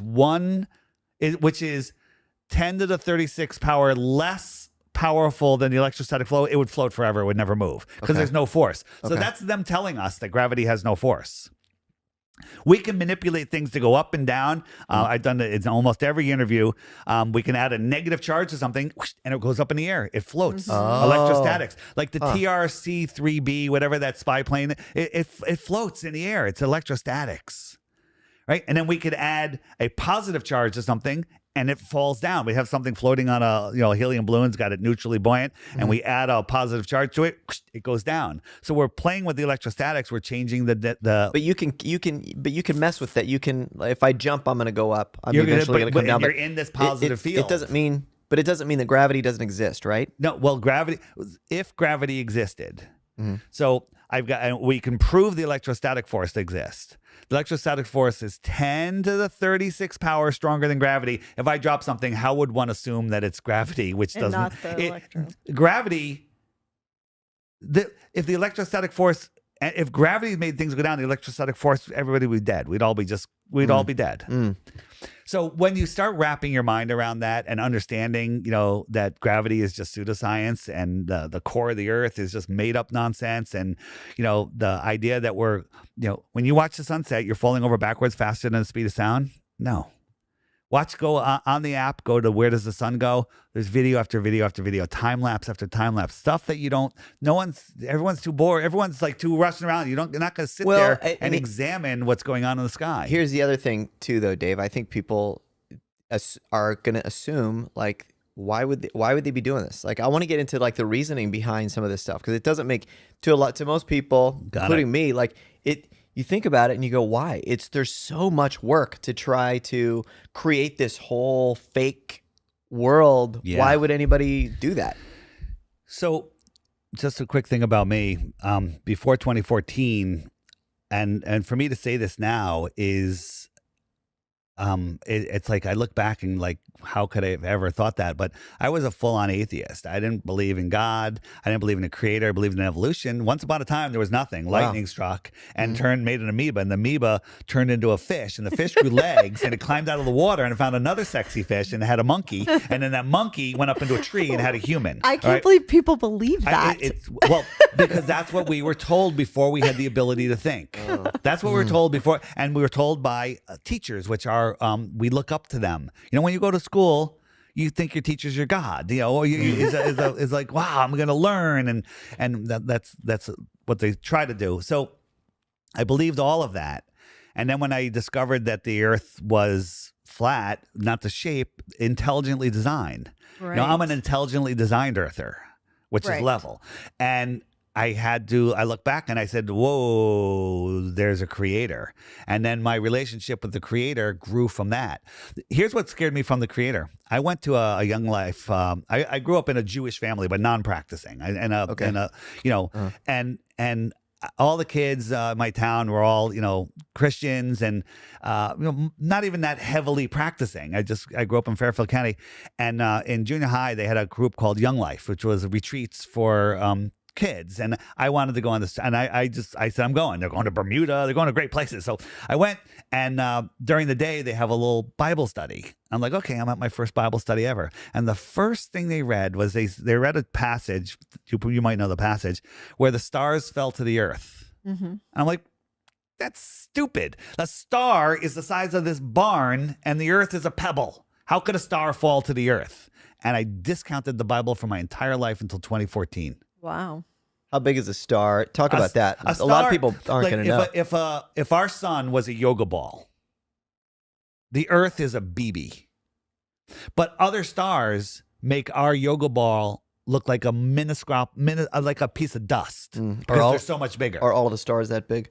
Well, they tell us that, Betelgeuse is 1,000 times bigger than our sun. And then this other one makes Betelgeuse, is 1,000,000 times bigger than Betelgeuse. And they tell us that all the stars are different sizes, but we look up on the sky and all the stars are the same size. The same. Yeah. They're all the same, and they never cross each other due to parallax, even though they're all moving in different directions. They'd probably say that there's some stars that are further away, and they say that. So all of the bigger ones are farther away, and all the smaller ones are closer. That puts us in a special position, don't you think? Okay, right? Yeah. This is a funny topic. It really is. The whole globe thing. So the idea. So I realized that the world is intelligently designed. There's a creator, and that's where my life changed. Mm-hmm. Everything changed. Really? From there. Yeah. Awesome. Everything changed. So this is something. You'd say that this belief and discovery has brought you closer to the creator, closer to God? 1,000,000 times. Wow. It has changed my life completely. Now I have my own. Here's the thing. People are like, well, Dave, what about this? What about that? What I say is, I don't want to know about the details of your sex life. I don't want to know about the details. That's your own personal thing. Your relationship with the creator is your personal relationship. And so what I found my calling is to find people like I used to be and show them that the earth is intelligently designed. And then they realize there's a creator, and that's where we draw the line. The rest is your own. Now, if you want to set an example of what your relationship with the creator is for that person and let them pick up on that, I highly encourage it. But, I've had people come to me, if you don't do this, you're going to hell. That just pushes people away. That just pushes people away. If you want to set an example for somebody, set an example for somebody. Don't tell them what to do. There's some great Christians in the Flat Earth movement. Rob Skibo, rest in peace. He was great. He never, ever, tells anybody. He just shows by example. And there's a whole bunch. Robbie Davidson and Pastor Dean Odell. And everyone has their own style. So you learn these things. You learn these things. It looked like you were going to elaborate. I wasn't going to elaborate. Are you going to elaborate? Listen, I have my flaws. Everyone has their flaws. And what I say is, don't throw the baby out with the bathwater. Keep the good information and ignore the other. Just let everyone go. We're all human. Yeah. As Jesus tells us. We all aren't perfect. Yeah. Right. So getting back to the point. So that brought me to understanding that there's a creator. And then I found out, where I was talking about the atmosphere can't be stuck to a ball spinning, and you can't have, everywhere on Earth, as I was showing, gases expand to fill a space, except in space. Gases collapse to create giant burning furnaces in a vacuum. right? Doesn't make any sense. It doesn't make any sense. We look at these like the so-and-so nebula. This is where stars are being produced, and it's dust and gas in space. How do you have dust and gas in space? Collapsing, creating suns. And what does it? Pop them out like a ping pong ball machine, and it goes and finds its spot in the galaxy? like if it's creating stars, wouldn't they all just merge into one star? Right. Right? Yeah. But they tell us this stuff as a fact, and then we just have to believe it because they have the degree. But why? What's Okay. what is the point of all this? So the point of all of it is that there's a chapter in the Bible, a verse that says, once you see my creation, you can no longer deny my existence. And that is a fact. I was a denier until I saw that this place was intelligently designed. Right. And I can no longer deny the creator. And the people, and I call them people liberally, that run this world they hate God, and they are trying to hide God from you, because if everybody woke up to flat earth tomorrow, everybody wakes up to the creator and they're uncontrollable. They Right. can't control people that have a connection to the creator. Now, go ahead. Well, I just want to say, but on another note, it seems like the idea of the global Earth has, I don't know if you want to use a word infiltrated maybe, but it has come into the church where Christians, churches, like, I mean, Global everybody believes Vision this. Church. For example, yeah. So would you say, I mean, how has that brought people away from the creator when it's such a major part of who we all are, even within the church? I think there's so much corruption in the churches. I'm not saying that your church or your pastor, I think that a lot of them have great intentions, but they're also brainwashed into the globe model. And, if you don't see, you could be a good person, have a great job, have a great life, have great children, have a great pastor, and learn great stuff and be kind to other people. That's great. But you're missing the big picture. You're missing that we're at the center of creation, that our thoughts create our reality. When you pray, you're bringing those things in. This world, the way I look at it is we are all parts of God. We're all like neurons in the mind of God. And we're having this physical experience here in this avatar, this meat suit. And we're our job here, if we allow it, is to expand the mind of God. And I'm convinced that a lot of people are depressed and have problems in their life because their soul, their true self, is trying to talk to their brain, their mind that's stuck in the television, stuck in the news, which is steering your mind. News is an acronym for North, East, West, South. It's steering your mind. I didn't know that. Well, Never heard that before. well, there you go. You heard it now. Breaking news. Did you know Breaking that? Did you know that? I Austin? did. You did? Of course Yeah, you did. Of course, She because did. she's been Sherry paying knew. attention. Yeah. And so when you understand that you're now at the center of creation, I'm not on a speck spinning through a scientifically impossible space vacuum where an asteroid can take us out, where we're running out of resources, we're overpopulated, there's no food, right? This place is magical. It's amazing. Your thoughts attract everything, good thoughts and bad thoughts. The world doesn't care. You have bad thoughts, you're going to attract that into your life. You have good thoughts, you're going to attract it into your life. So when you understand that you're at the center of creation, that your thoughts create your reality, when you understand that there's more, there's abundance. What if you had a device, something the size of a roll of quarters that heated your house, powered your car, and air conditioned your house, and you never need to replace it, and you have it for your whole life? Would that free up? Would you have to go to work on Monday? People like, what about food? You can take a seed that your great grandmother put in a jar in your garage 100 years ago. You can stick it into the earth. Then the most precious substance on earth will fall from the sky, water, and food will grow out of the ground. You can't make up stories like this. All right? This is a intelligently designed, amazing world. There is no overpopulation. They're lying about the population, by the way. I think it's less than half of what they say, because they want us to believe we're overpopulated. But every family can have an acre in Australia, and I think half of Australia would be empty, right? And the rest of the world would be empty. That's crazy. Right? Then look at all the land around here. But I had a garden 10 feet by 20 feet. No, 8 feet by 12 feet, 2 raised gardens. I fed my whole neighborhood. Right. I fed my whole neighborhood. Wow. I feel like a lot of people, though, have that appreciation for God's earth and what we can do with it, and the rain and gardening and all of that stuff. They just think that we're a ball. Yeah, and that's fine. They're missing some of the pictures, but the majority of the world is lost. They have doubts. They doubt creation, right? True. But I No, can that's true. no longer doubt creation. Now I can think, I don't like this see. about creation. Why did he do this? Why did that happen? What I can go, but I can't deny creation. Do you think that having the being skeptical of so many things before, because earlier you were talking about before you come to this realization, you were going down the rabbit trail and all of that. So you were already skeptical about some things that you felt like you were being lied to anyway. So did that help or contribute to opening your mind to this? It's funny, because I would wake people up to some of the big hoax events and they'd go right back to sleep after a while. They're like, well, this administration is going to change. That happened because of this circumstance, but whatever. Yeah. But then when you wake someone up to the globe lie, they never let it go. It's literally becomes an obsession because it affects every single person every single day. It's this topic.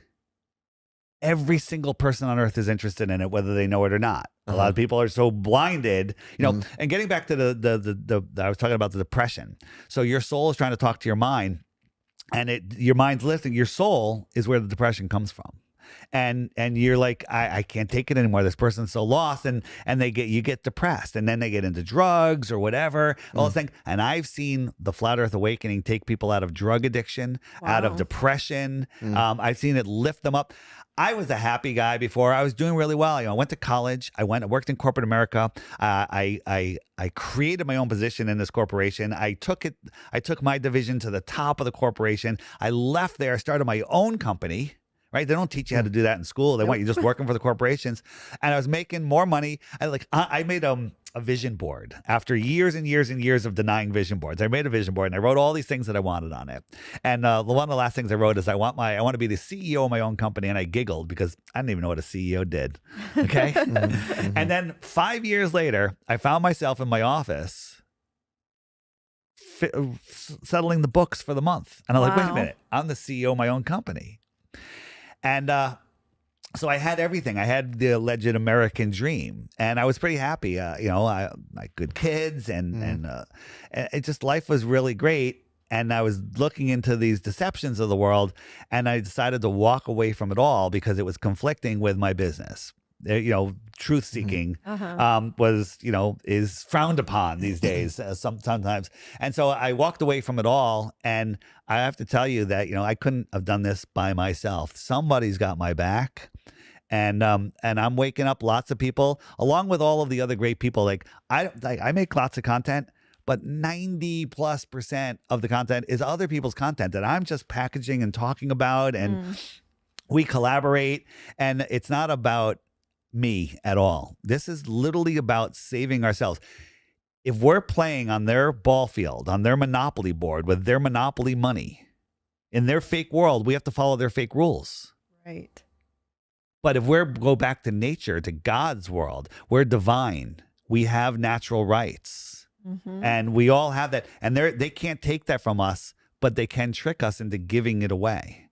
Everything is a trick to make you go down their path on their rules. You're born, you had your kids. What'd you do? You signed a birth certificate. You signed them away, and now they're traded on the stock market as a commodity. Right. And all of this stuff is not how this place was intended to be. But the hijackers of this world, the evil, I don't know what word you want to use, but Satanists, whatever, devil worshiping, whatever. They're literally trying to steal your soul. They steal your soul like fishing with the soul lure system. Creepy. Wow, that's scary. It's not scary. Nothing's scary. When you're a flat earther, you're not scared of anything anymore. I mean, if you're a glober, you have to worry about asteroids. You have to worry about global warming. You have to worry about running out of food, running out of oil, right? Oil is abiotic. We shouldn't be using oil. right? There's free energy in the air. Tesla proved that with his Warden Tower in Long Island, powered the World's Fair wirelessly, and JP Morgan's like, wait a minute, what am I going to do with all this wire? I got the market cornered on copper wire. And, and how are we going to control these people if they have free energy? And, there was airships that held thousands of people that traveled all around the world. What happened to them? What are you talking about? Yeah, in the 1800s. Do you know what that is, Wait, I want to Chris? talk about this. Let's continue this in a second because I gotta pee. They can You have what? to pee? I gotta pee. I'll allow and it. if you have to, it's okay. In a little bit, you could say it. You could go to the back of the barn. I'm No, gonna I gotta go go. to the house. You gonna go to the house? I'm not being out there. All right, are we stopping recording? Yeah. Are we What gonna did you What? say, Chris? Not pictures. There's pictures videos. of what? What are you And talking- blueprints. Whoa, Airships. whoa. Airships. Okay, there's not videos Yes, there are. of Yes, there are. what's a fact. All right, go pee. Wait. Are we I gotta- stopping we're gonna recording? stay. If I go pee, I'm gonna go to the back of the barn, I go pee, understand. and we're gonna continue having the conversation. All right, then I'm but gonna sneak back. Do in. I need to stop recording No, to be in sync no, with you? no. Okay. no. Okay. We're leaving everything the way it is. Go pee. Does anybody want to take my place? You got a question, Nick, Phil? Do you want to sit here and ask any questions? Sit. Come here and come here, sit. Nick. Come here. Come here real Come fast. on. Come here real fast. Sit next to Sherry while I pee, but I'm gonna go outside to do it, and then you ask questions. All right.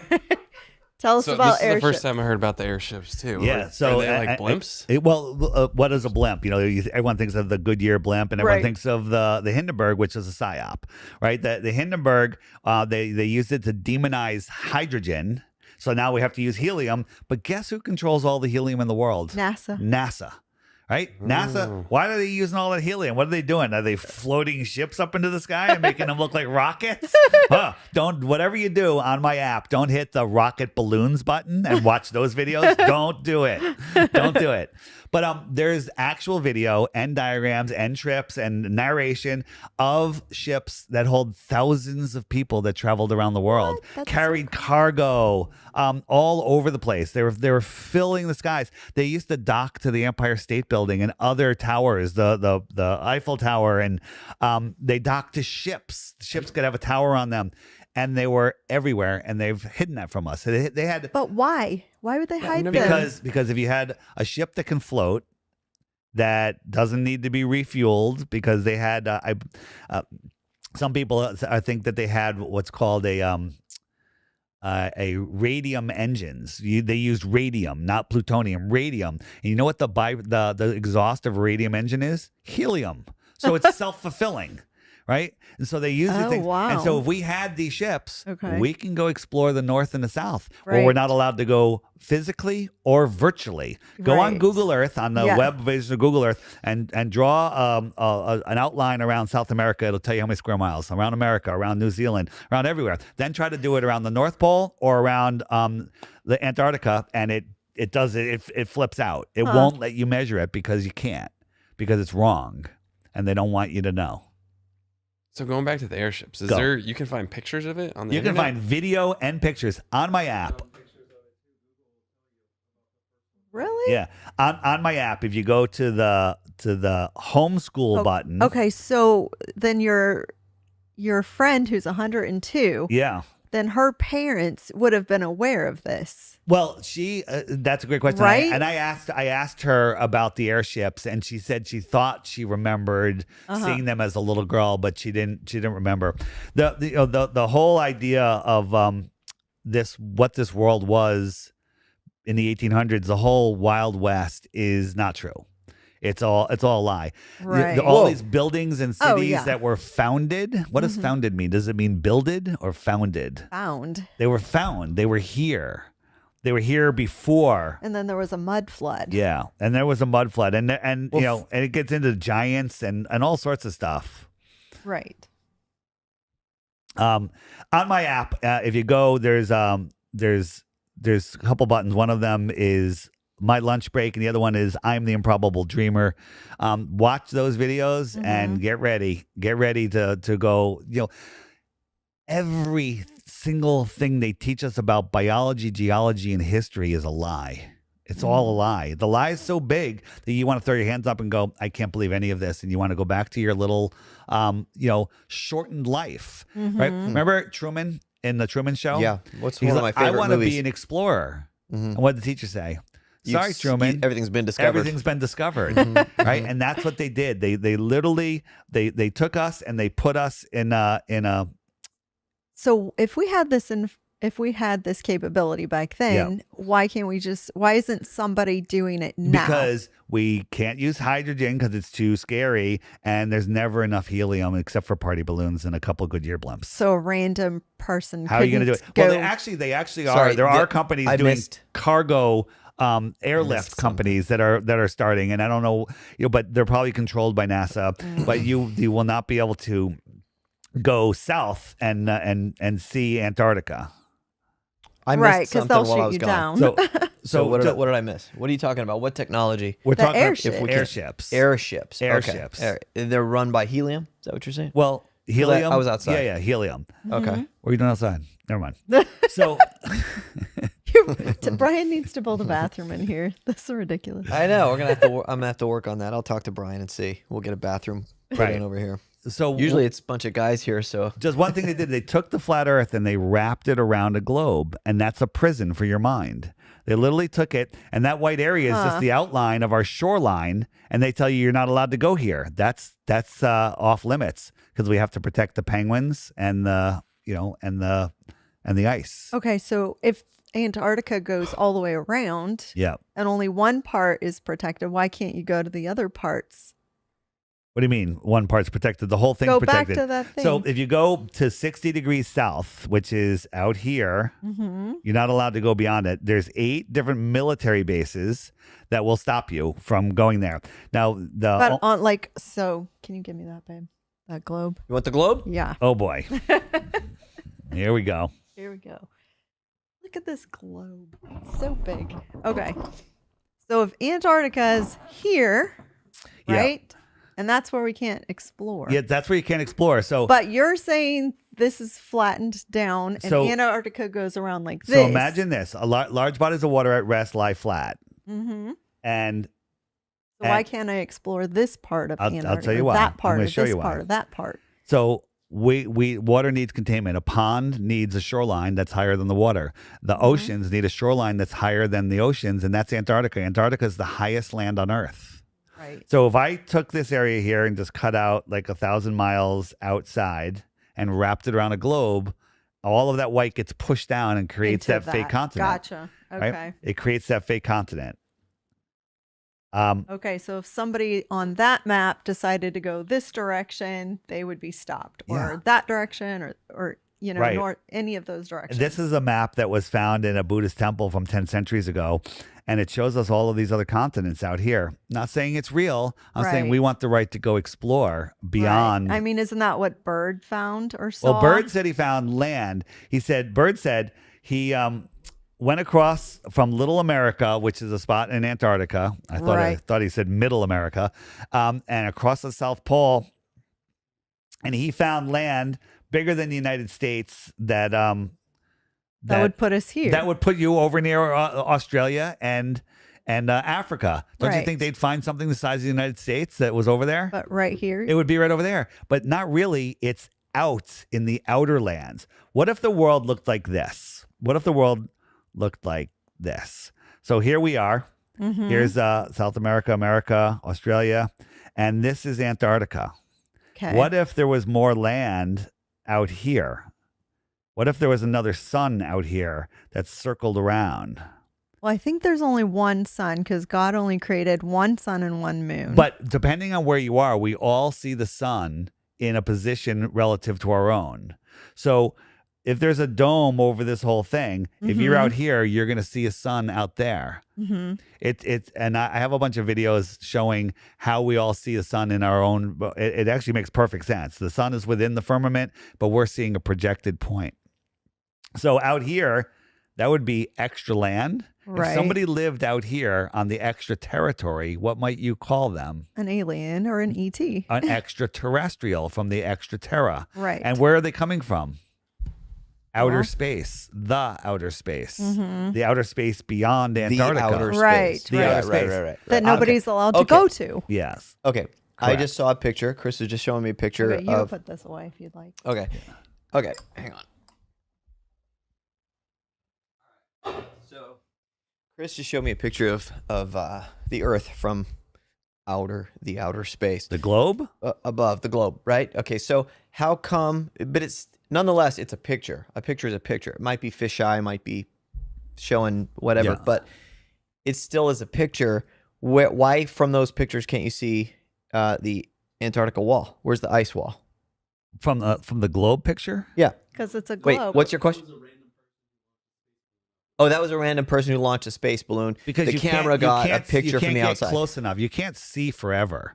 You know, the atmosphere is thick. Go into a big Olympic swimming pool, clear water. You try to, look at the other side of the pool wall. You can't see it because the water just becomes opaque over distance. Okay, Air see, does see the what same you thing. just said? That's why I had the question earlier. What, Chris? Wait, what? You could see the land. Yeah, that's why I had the question earlier when you were showing the pictures of the globe. You were showing this is this much United States of America, right? And then you went, these are the clouds. I was like, how could you see the clouds from that far away? So you're saying that you could see those clouds because that's what they've got to be, is they've got to be clouds, but we can't see the wall, right? Do you see what I'm saying? Well, that's because you're looking at fake pictures. Right. Well, You're looking at the globe, and it's fake pictures. Why would they put the wall in something they're trying to deceive you? They don't want you to know about the wall. No, people have lit off, sent up a balloon, right? With a camera just to see what it's going to look like from space. They do it. They come back. They look at the footage. People do it all the time. They do it on YouTube. Right, because so here's the problem. When you set up a balloon, He's talking about this picture. That's the picture from a space, from like a balloon. I just showed you I showed you on a map that's a tiny little spot on the globe, and it's a tiny little spot. What's a spot? What's a tiny little spot? What do you mean? I just showed you. You're not paying attention, my friend. Tell me again. Show me again. I got to pull it up again. Okay, sorry. No problem. So this picture is from some random guy who No, shot that's up not. a balloon. That's That's what not. Chris is saying. Oh, is that from a random guy? But that's a fisheye lens, and it's just. I'm sure if you looked at all of the map at the land features, you can find it on a globe and the curvature. And by the way, if that's a balloon, the space station doesn't even see that much curvature. And they're 250 miles up. That balloon's only 20 miles up. So how did it see that much curvature? Oh, that's Right? kind of weird. That kind of weird, kind of weird, or provably fake, provably not what they're Provably claiming it fake, is. yes. I was just gonna say peculiar. Yeah, Peculiar. peculiar. Yeah. Show them the picture we're talking about. Well, this is kind of far away, but can you kind of see? Right. Huh. Okay. It's pretty interesting. Like the remember when Elon launched the Tesla up Yeah. in space? This is gonna be a good one. Yeah. Go ahead. I don't have the image with me, but when you look at the pictures from the space station, Yeah. they show just a little bit of curve. Sometimes they show more curve, but they show a little bit of curve.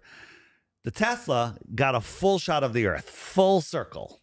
Okay, so you'd have to be pretty far away to see a full circle of the Earth, right? If the space station can only see a little bit of curve. Yeah. Space station's 250 miles up. The Tesla was 170 miles up. And it saw the full circle. So what does that tell us? That tells us that at least one of those pictures is a lie. One of those videos is a lie. I say both of them are a lie. But you have to admit, okay, Elon is faking putting a Tesla in space. NASA runs SpaceX. Did you know that? Right. NASA is full control over SpaceX. So NASA is lying about a Tesla in space. NASA lies about everything. What I have a question for you. I really want to know this. So, because I'm not saying one way or another, whatever. I want to learn more about this, but because there's so much information available to us now, it's getting harder and harder for anybody to hide anything from us. And I will be the first to admit, especially in recent years, my eyes have been open to a lot of things that I kind of took for granted before. Like I always assumed certain things were true and accurate because it's been taught to me, told to me, whatever. And now I'm like, oh, we know that they were lying to us about something, and then something else, and then something else. that makes a society start to question everything, Right. especially since 2020. People started questioning things like crazy. So now we're questioning things. We have information available to us. What do you think they're going to do when they can't do it anymore? Because Great question. In the 60s, I mean, you could well, we could get into that. But you believe that we didn't go to the moon and stuff like that too, right? Correct? I know that we didn't go to the moon. Sorry. Okay. All right. You know that we didn't go to the moon. Okay. So I will admit that when you look into that stuff, it's like pretty weird that we had like no technology available to do something like that, but somehow we did it, and they And called we from the taped phone over and the tapes because there was a videotape shortage. Convenient. Well, Yeah. apparently yeah. we had technology if we could float in space floaters or whatever you And- called them. Yeah. So what are they going to do though? Because So, now I have your answer. They're not going. I know, but listen, they're not going to be able. Sorry. They're going to freeze frame that. I'm telling you. Yeah. They're not going to be able to fake that a second time. So it's not like there's going to be a But moment they in the can future. They with can't. No, they CGI. can't. They People are going CGI. to figure it out, man. Because if they fake it a second time and it's so perfect that they're going to be like, wait, what happened back then? And they can't. Like the whole Artemis thing, they're sending they're sending dummies, crash test dummies. They're not sending people. Wait a minute, they're sending these regular YouTubers. They're going into space. No, they're not. They're lying. They're lying. They're lying. And they always just kick the can down the road. On the app, in the more resources page, or in the NASA page, no, the FE videos, movies. There's one called NASA Going Nowhere Since 1959. It's hysterical. It basically shows you how they say we're going to the moon, then administration changes. Oh, we're going to Mars, and administration changes. We're going to the moon, and they went to the moon. Now we're going to Mars. It's just back and forth, kicking the can down the road, and all of it is fake. You know, and people are like, well, what about satellites? Excuse me. Okay. What about satellites? And we show you that the satellites are not real. We show you how they're faking the satellites. We actually found their best evidence for satellites was the Himawari 8 satellite, which takes a picture of Earth every 15 minutes and shows it with the real weather patterns. And they're like, that's proof.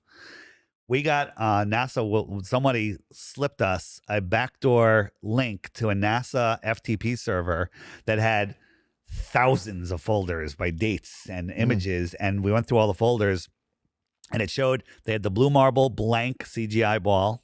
They had weather data for all the clouds, and they wrap it around a ball. They add a Terminator line, and these are the pictures that are coming. And by the way, those real-time pictures come 20 minutes late, so they're always 20 minutes from when they actually happen. So we actually 100% proved that they're faking those, but the global believers were like, well, you know, I don't believe that. I mean, we had full access to it, and we have videos showing it. So Wow.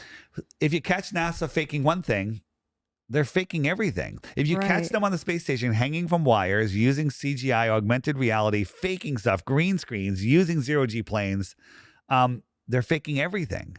If you catch them once, they're faking everything. What's the most incredible construction project ever done in modern times? Would you think it's the space station? Building that thing in space. Pretty cool, right? Mm-hmm. Yeah. So do you think those astronauts in their clunky spacesuits with their big snowboarding mittens on built that without any help from the mission control? Mission control probably helped, right? Yeah. All right. How did mission control help? They couldn't see. They can't see that far. How'd they help? Cameras, right? Everything. They were like, okay, you know, John, move that thing to the left and grab the nut over here. You know, connect here, right? So they must have helped them. It was amazing, Right. right? There's zero photos, zero video of it being built, zero, none. Well, it's national security. They can't let that go. And then Wait a minute, we built it And then with the don't Russians. they say like the news will be like the ISS is gonna pass by at this time? Look up. Don't forget to look up. Well, now you will see something go up. You will, and I've seen it. You get it on your phone. You get a little ISS tracker, and I was waiting for it. It came right on a moment, went right across the sky. It took about 8 minutes. Went from where'd it come from? It came from the southwest, I think. I forget what direction it came from. So it went across in like 8 minutes. Well, I saw this thing, and it literally was like a piece of the sun. It was as bright as the sun, and it was because it's reflecting sunlight. They tell us, and it moving across the sky. Like, how is it reflecting the sun as bright as the sun? Is it made of mirrors? And how is it going to my eye and somebody 100 miles away can see it also? Wouldn't it just be reflecting? Like if I was taking that light and reflecting it to your eye, you wouldn't even see the reflection right next to him. So it's not flickering. It's just going across. And then I'm like, wait a minute. It's going 17,500 miles an hour times 8 minutes. I'm looking at this thing in California now from the East Coast. Like it would be in California. But I still see it in the sky. And it's the size of a 747. You look up and see a 740. You ever stand next to a 747? Pretty big plane. Gigantic. It's overwhelming how big it is. People don't realize how big they are until they stand next to one or get on one. At cruising altitude, it's the size of a smaller than a pencil eraser held at arm's length, right? It's tiny. You could barely see the wings. You can't even see the engines, right? That's 5 miles high. The space station's 250 miles high, and it's the same size. So you think it's an airplane? So, no, I'm not saying that at all. Not yet, at least. So it's if 747 was twice the height, you couldn't see it. Right. But this thing's 50 times higher, and it's reflecting sunlight at a brightness that's scientifically impossible. And we can see it. Its angular size is still big enough for us to see it. Wrong. None of that works out. It doesn't make sense. None of it. You know why it doesn't make sense? Yeah, I know. It's a lie. Because it's stupid. Because it's stupid and it doesn't make sense, right? And then, but here's the thing. I saw the So what do you think it is then? Oh, I'm going to tell you in a second, and ask me that question in a second. Okay. But I saw the chain of satellites. We saw the Starlink. We saw them. Yeah, I saw that. Starlink? We've seen that. And there was a string of lights going by.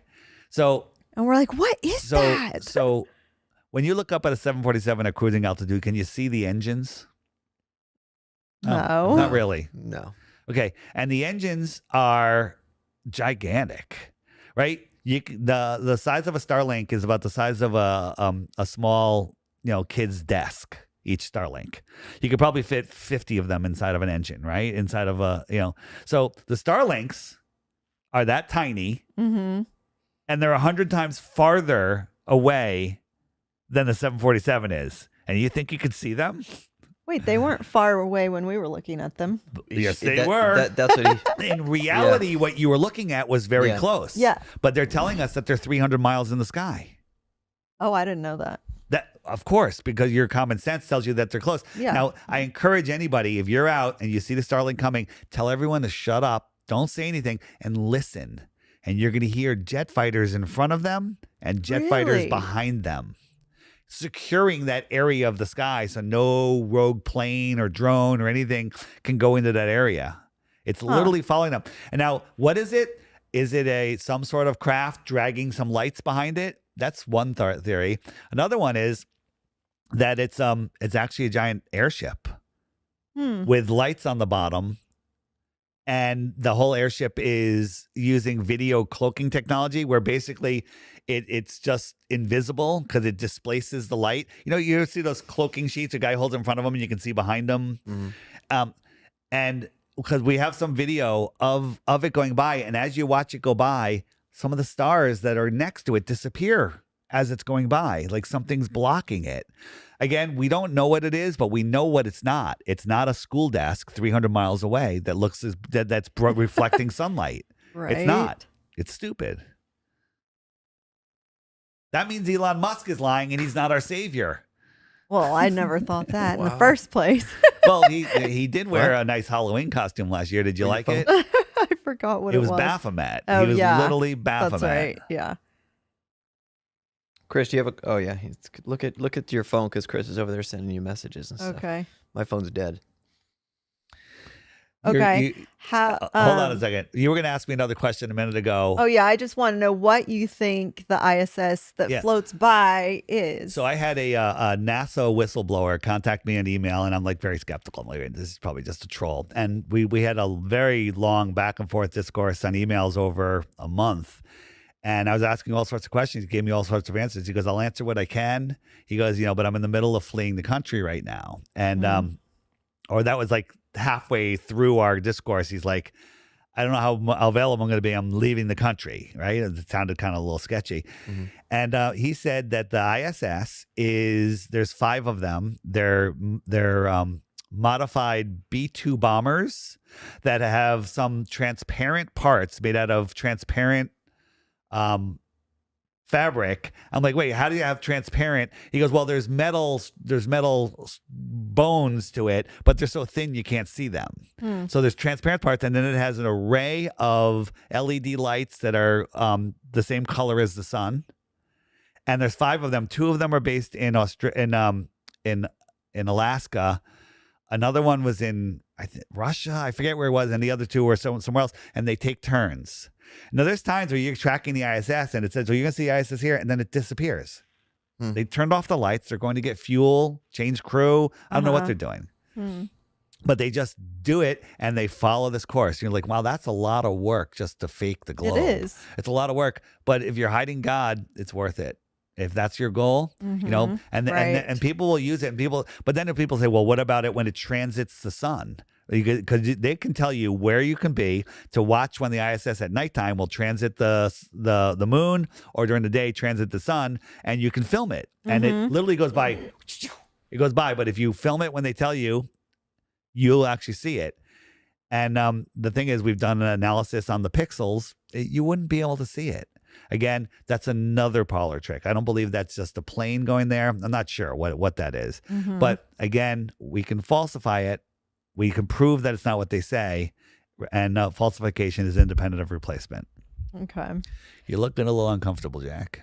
Nah, man, I have so many questions, and I'm thinking about this. But I want to go back to my... we got to go back to this question real quick. Okay, go ahead. Sorry. The GPS only works with a globe model. That's literally what it stands for, Global Positioning System. According to people. It's the ground positioning system. It used to be called LORAN.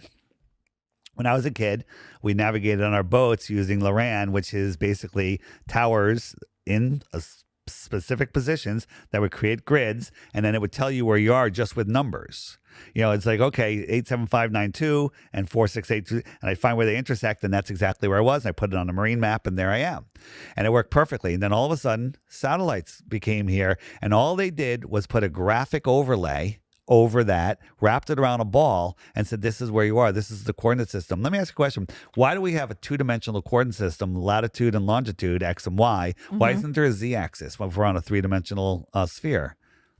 Why are we using a flat coordinate system, X and Y, that's flat, versus X, Y, and Z?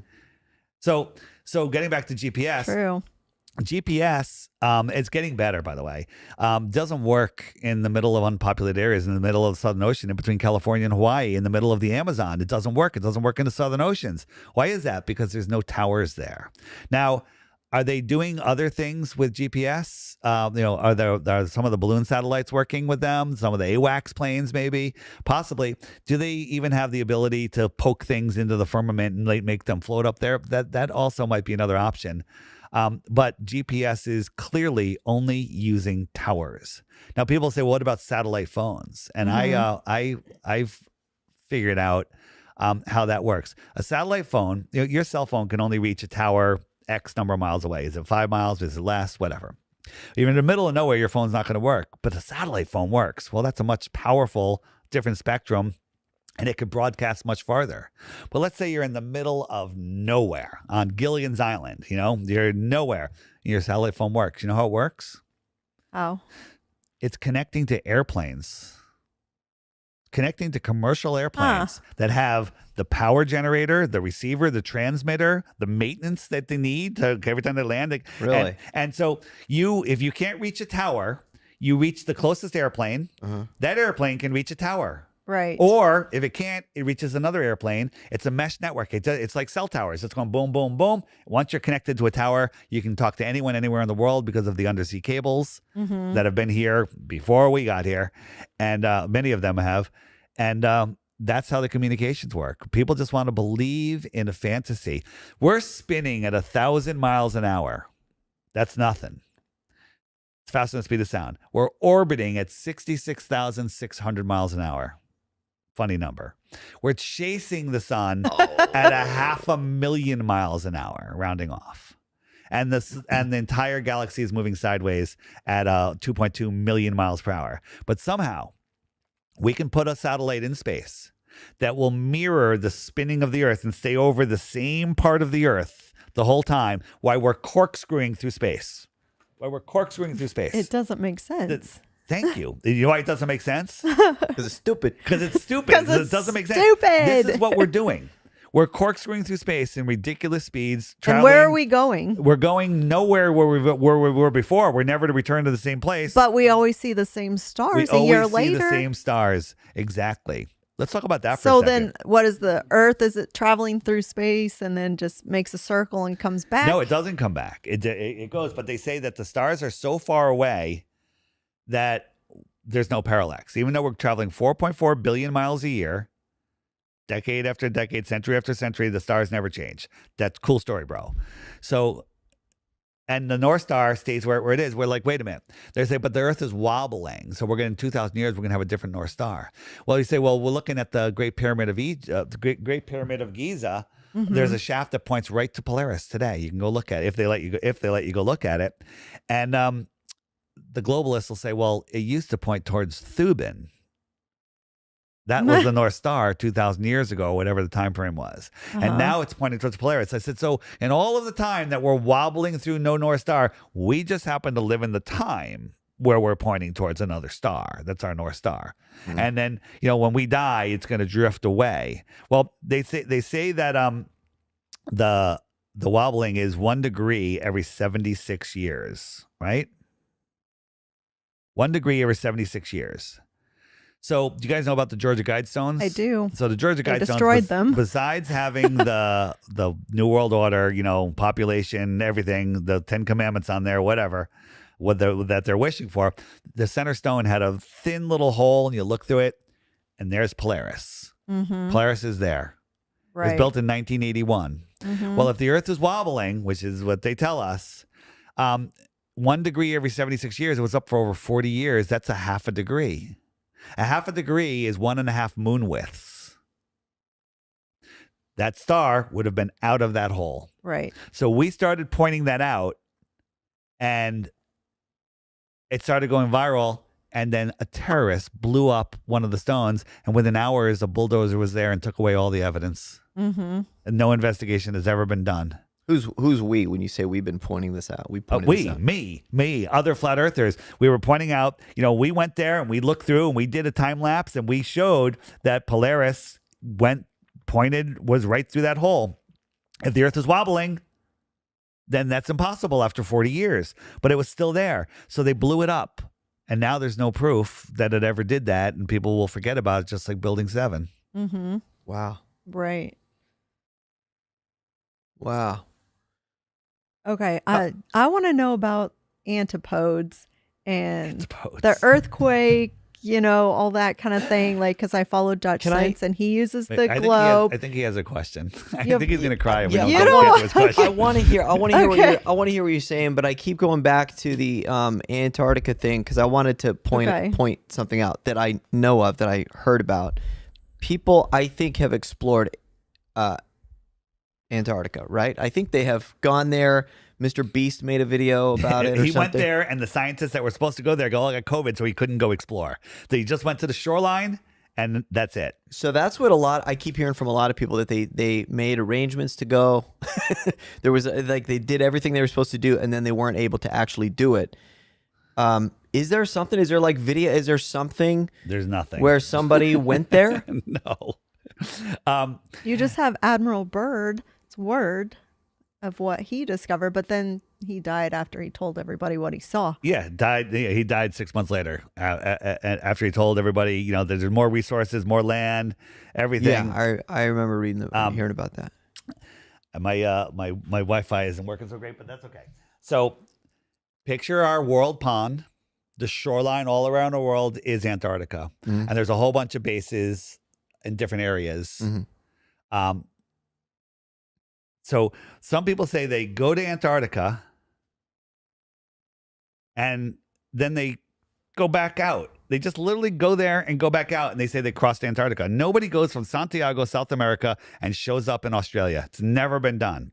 And the people that claim that they went to the South Pole and whatnot, they're all there, one of the guys was sued, whatever, for faking accidents on missions. I mean, there's all sketchy past, and they have royal connections.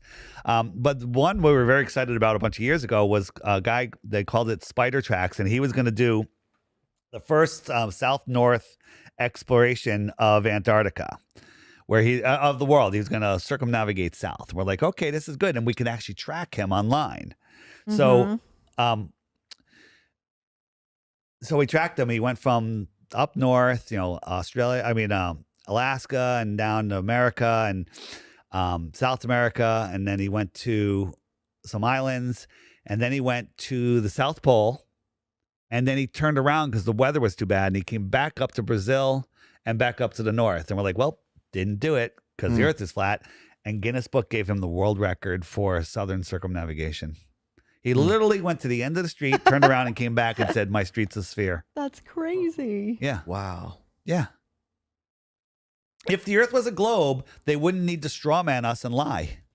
But that's all they do. Neil deGrasse Tyson says we don't have time to talk to flat earthers, but he makes video after video after video straw manning us. I think that's what I don't like is I see these debates between people. I don't like the attitude. Well, the attitude bothers me. Right. Like I watched, I guess an example is Bryce Mitchell. Yep. Like I listened to this guy, seen his fights, kind of a fan. But I seen him talk about this, and he says it as a matter of fact too. Like this is genuinely what he believes. Okay, yep. What you believe.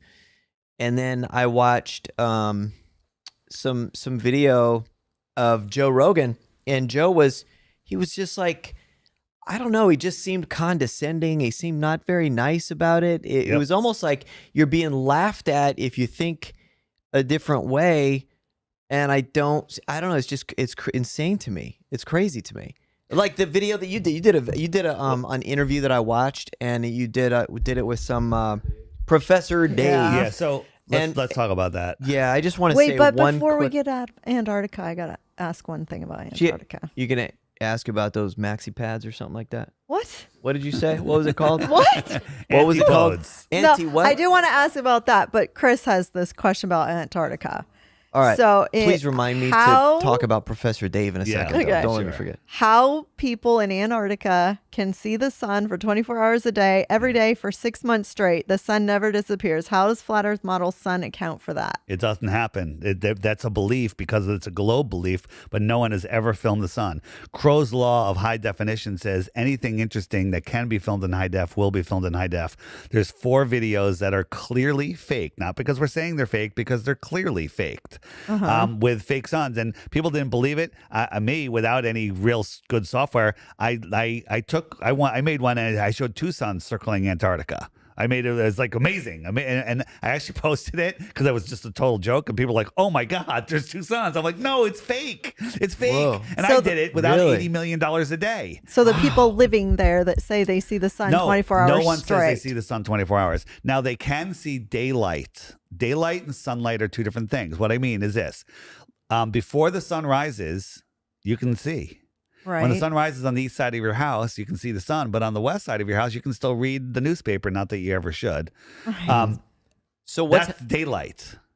So the sky is lit. So when the sun moves out to the Tropic of Capricorn, the light gets closer to the dome and it wraps around. And we can take a dome, and I have, if on the app, if you go to the Antarctica and 24-hour sun section, we can take a little dome, and I can bring a light back and forth, and you'll see a lit area and a dark area. And when I bring it out, the light will wrap all the way around. Now you can't see the sun, but you can have daylight too.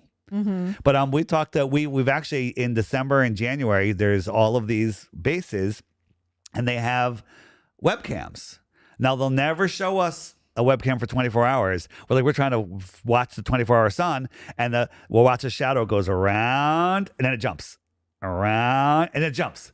And like, wait a minute, why are they cutting it? And so we actually, Jaron from the Jaronism channel actually contacted them, and they're like, well, we don't have enough bandwidth. We only have a certain amount of bandwidth. And he's like, okay, well, instead of doing it every day, how about just give us 1 day? Give us Right. 24 hours one day. Yeah. Oh, no, we can't do that because, they just make up excuses. Excuse after excuse after excuse. And so the whole 24-hour sun in Antarctica, the reason people say it's real is because it has to be real if we live on a globe, but it's not. It's not real. And there's another thing we can talk about there is I'm trying to explain it in the most easy way. Here in the north, and I'm farther north than you guys, in June when the sun sets, it's still light for almost 2 hours, right? Right. In the summer, it's light for 2 hours. If we're on a globe, whatever my northern latitude is in June, the equal southern latitude in December should have the same amount of twilight after the sun sets. On a globe, because there has to be symmetry, right? So it'd have to be the same. So they would be getting longer stretches of twilight, and we're getting shorter. Like when the sun sets for me now in Connecticut, 10 minutes later, it's dark. Right. 20 minutes, it's pitch dark. Right. Right. And that's because the sun is farther away from it. But if you look at the flat Earth map, the Tropic of Cancer is the middle circle. The equator is bigger than that circle, and the Tropic of Capricorn is bigger than that circle. Right? Do you understand how that looks? Yeah. So when the sun is out over the Tropic of Capricorn, it has to go faster because that's a bigger circle to make it around in 24 hours. So that people are like, well, how does the sun go faster? Well, how does the tip of an hour hand go faster than the middle of the hour hand on the watch? Well, it's moving. It's just going faster. So what can we do to test? Well, we've been having people all over the world measure. Now, backing up, every latitude everywhere has their own amount of daylight and sunset times. It's different for everyone everywhere. That's fine. But what we're measuring is after the sun completely disappears, how long is it light? It should be getting shorter for people in the north and longer for people in the south. But since the equinox, we've been measuring, even though since the summer solstice, and it's getting shorter for everybody, everywhere, even in the south. The sun is moving faster. So when it sets, its light is being taken away faster. So whether you have 10 minutes, 20 minutes, or an hour on whatever date, the next day and the next day and the next day will be less. It'll be 9 minutes and 19 minutes and 58 minutes or whatever. It's getting less and less and less. And when you actually think this through, it's impossible on a globe. Impossible. Impossible. I don't know. Phil said, who says there's? Oh, good. I was just Sorry. going to repeat in case people didn't hear who's watching. Phil said, say the question again. What does the edge of the world look like? So if you Google flat Earth in space, you're going to find a pancake floating in space with water falling off the edge. That's a psyop. That's from the Flat Earth Society. That's fake. We're not interested in that. It's a bunch of nonsense. We're a pond. Okay. Now, is God's creation? We're just sealed off, and Antarctica has these giant mountains that surround us, and we're just literally in this dome. Possible. I think there's more lands within God's creation. Well, I think the Earth is bigger than they've told us. They've imprisoned us here. So there's no edge to a disc. You can't look over the flat Earth. Where the way I describe it is where the foundation, the basement of the universe. If you know what a toroidal field is, if you look at these, I forget the exact name, a toroidal, what is it? The toroidal field. It basically, we live inside this toroidal field, and here it is. And my iPad died, so this is a toroidal field, and we live on this dielectric plane in the middle of the field. Show them. Yeah. So that's where we live, and that's where the only place we can live. When I was a kid, they were doing high altitude test flights, and these pilots were coming back and going, I could see through my eyelids. I lost consciousness. I think when you're separated from this electrical system that we're in, we're electrical beings, right? That things don't work out so well. Your body starts dysfunctioning. So I don't think anybody can leave the plane. So believing in outer space and aliens coming from distant, suns and worlds flying through this infinitely impossible space vacuum versus more land just a couple thousand miles away or within our southern oceans, right? Makes more sense. It's physically possible, But again, we want the right to explore. This is our world, not theirs. God, man, then maybe government. Get rid of government. Exactly. Right? Government wants to be above God. They've already put themselves above us. Right. And they're telling you what to do. They're taking your money. They're doing everything because you're playing in their rule book. You have to play. If you're playing on their board, you got to play by their rules. I don't play on their board anymore. Yeah.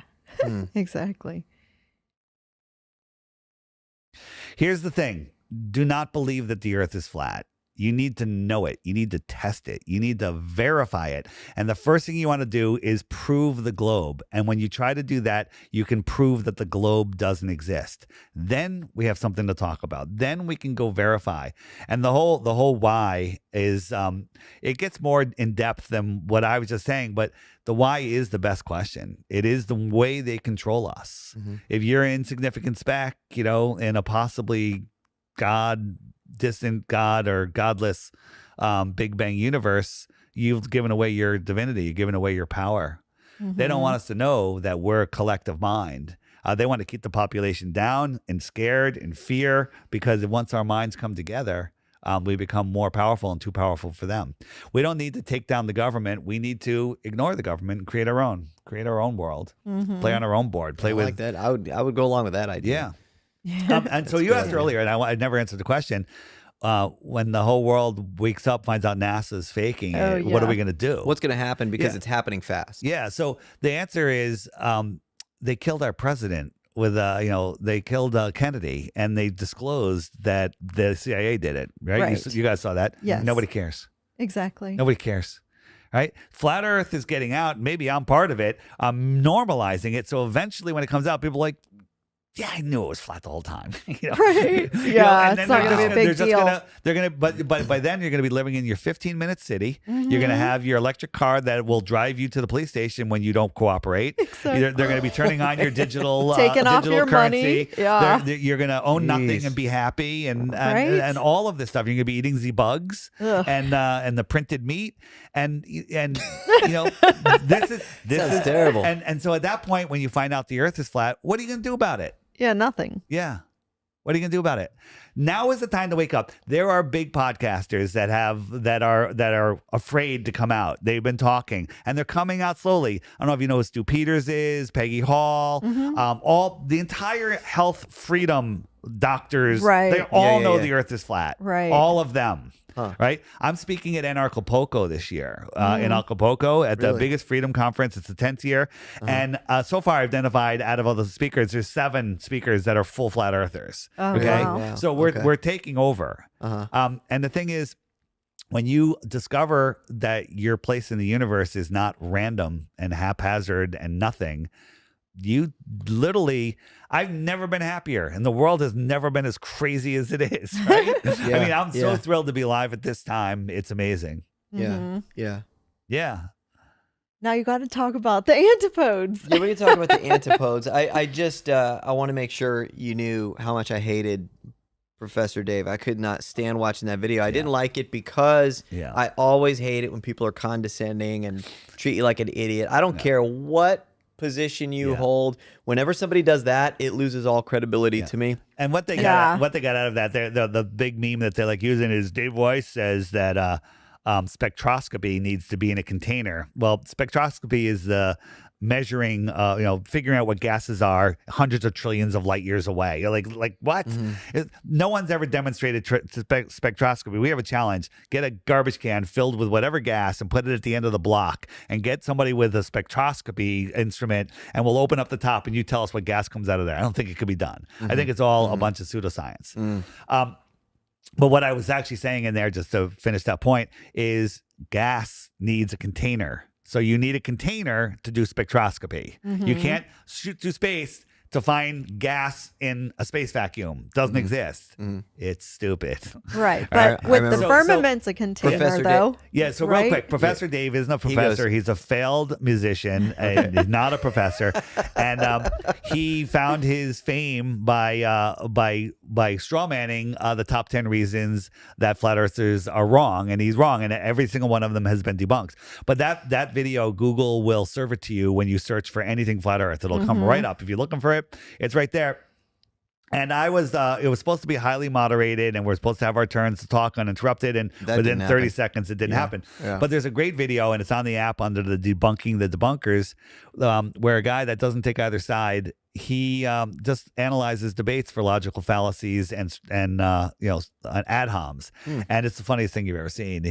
Professor Dave broke the world record. Really? And he goes over it. And when you watch it, because a lot of people are very lazy in the way they analyze things, and they'll be like, oh, well, his name is Professor and he's talking down to this stupid flat earther, and they literally just buy into that. It's again, he's a wizard. He's using wizard tricks.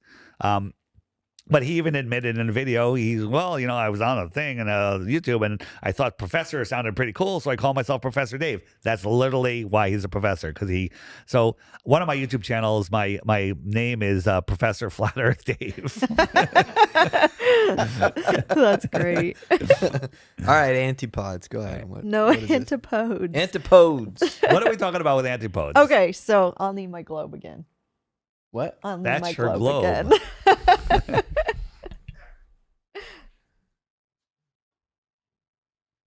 Okay. All right, so here we have the globe. And I follow an earthquake guy named DutchSense, and he created this model, and it's on the globe, right? And it's where earthquakes, if they pop up on Brazil, well, the antipode is somewhere over here, right? Yeah. So, and they follow all the way around through his arrows and stuff on a globe. How do you do that on the flat? And how do you have an antipode on flat? So the earthquake happens on one side of the globe, and then it goes all the way around to the other side. Right, Is that what and you're it saying? follows his So, arrows all the yes. way around, and it'll be When an produce the earthquake same size hits earthquake a on the other continent, side. it actually wraps around the continent and continues on the other side. Mm-hmm. Everywhere on Earth except Antarctica. Uh-huh. Okay. It literally goes to. I don't think I can get back on my iPad. So there was we got it right here. Okay. There was an earthquake, and it went, I think it's down this way. It wrapped around Australia, and then it hit here, and it just kept wrapping this way. It didn't show up over here. If the Earth Okay. was a globe, it was just going around Antarctica and showed up over here. Uh-huh. But it never did. It acted like Antarctica was the shoreline of our world. Mm-hmm. Okay. So it didn't antipode. Right. It will go. But most of his, Well, when he if- shows but if you- it's if you- showing you that they are antipoding. Well, if you have an earthquake here, Uh-huh. it'll go out, and you'll see it all over here. So that's what he's calling antipode. But when it goes outwards, south, it stops. It hits the ice wall, the shoreline, not the ice wall like the Game of Thrones. Uh-huh. It hits the shoreline of Antarctica. Okay. Wow. Yeah. So, but he's drawn the arrows based on a globe, and they're following. The globe Those is just a arrows projection that of the he's flat Earth. They done. tell us that Okay. the flat Earth is a globe stretched out, but it's the other way around. The globe is the flat Earth wrapped around a sphere. And so you Gotcha. can use the same coordinates except the Z. Uh-huh. Excuse me. Okay. Wow. Yeah. Okay. Are you good with that point? I I don't want to hurry you. I don't want to rush you. Do you guys have anything? No, but I'm asking. It. No. Yeah. Anybody Well, else that has- I might have missed or anything. Yeah. No Okay. problem. So But I all mean right. on So at then this okay. topic. Well, there's one more thing then on the Okay. topic of the antipodes. There is this site that I read that said Auckland and Madrid are a close antipodal pair, or the opposite points on Earth. We can fly from Auckland in any direction and arrive at Madrid after traveling a similar go. distance, regardless of the direction we leave Auckland. And then they show, like, these are actual Google flights in October 2019. Auckland to Santiago to Madrid, 23.63 hours. Auckland, Buenos Aires, Madrid, 23.33 hours. Auckland, LA, Madrid, 23.33. Auckland, Tokyo, Madrid, 25.17. Auckland, Shenzhen, Madrid, 25.7. And one more, Auckland, Perth, Doha, Madrid, 26.5. And so basically on a flat earth, they're saying that wouldn't work because the times should be longer, not the same Yeah. or shorter. So, Oh, yeah. that's interesting. So, do you believe that airplanes haven't gotten any faster since the 1960s? I haven't thought about that. Okay. Do you believe that airplanes could go at different speeds? Yes. Okay. Do you know that there's wind currents in the 40,000 feet that are going 200-300 miles an hour? Right, in 'cause I perfect know. circles. Yes, in I perfect know. circles around the flat Earth center. Okay. So, to say that I'm going to drive from Connecticut to California on my Maserati, Mm-hmm.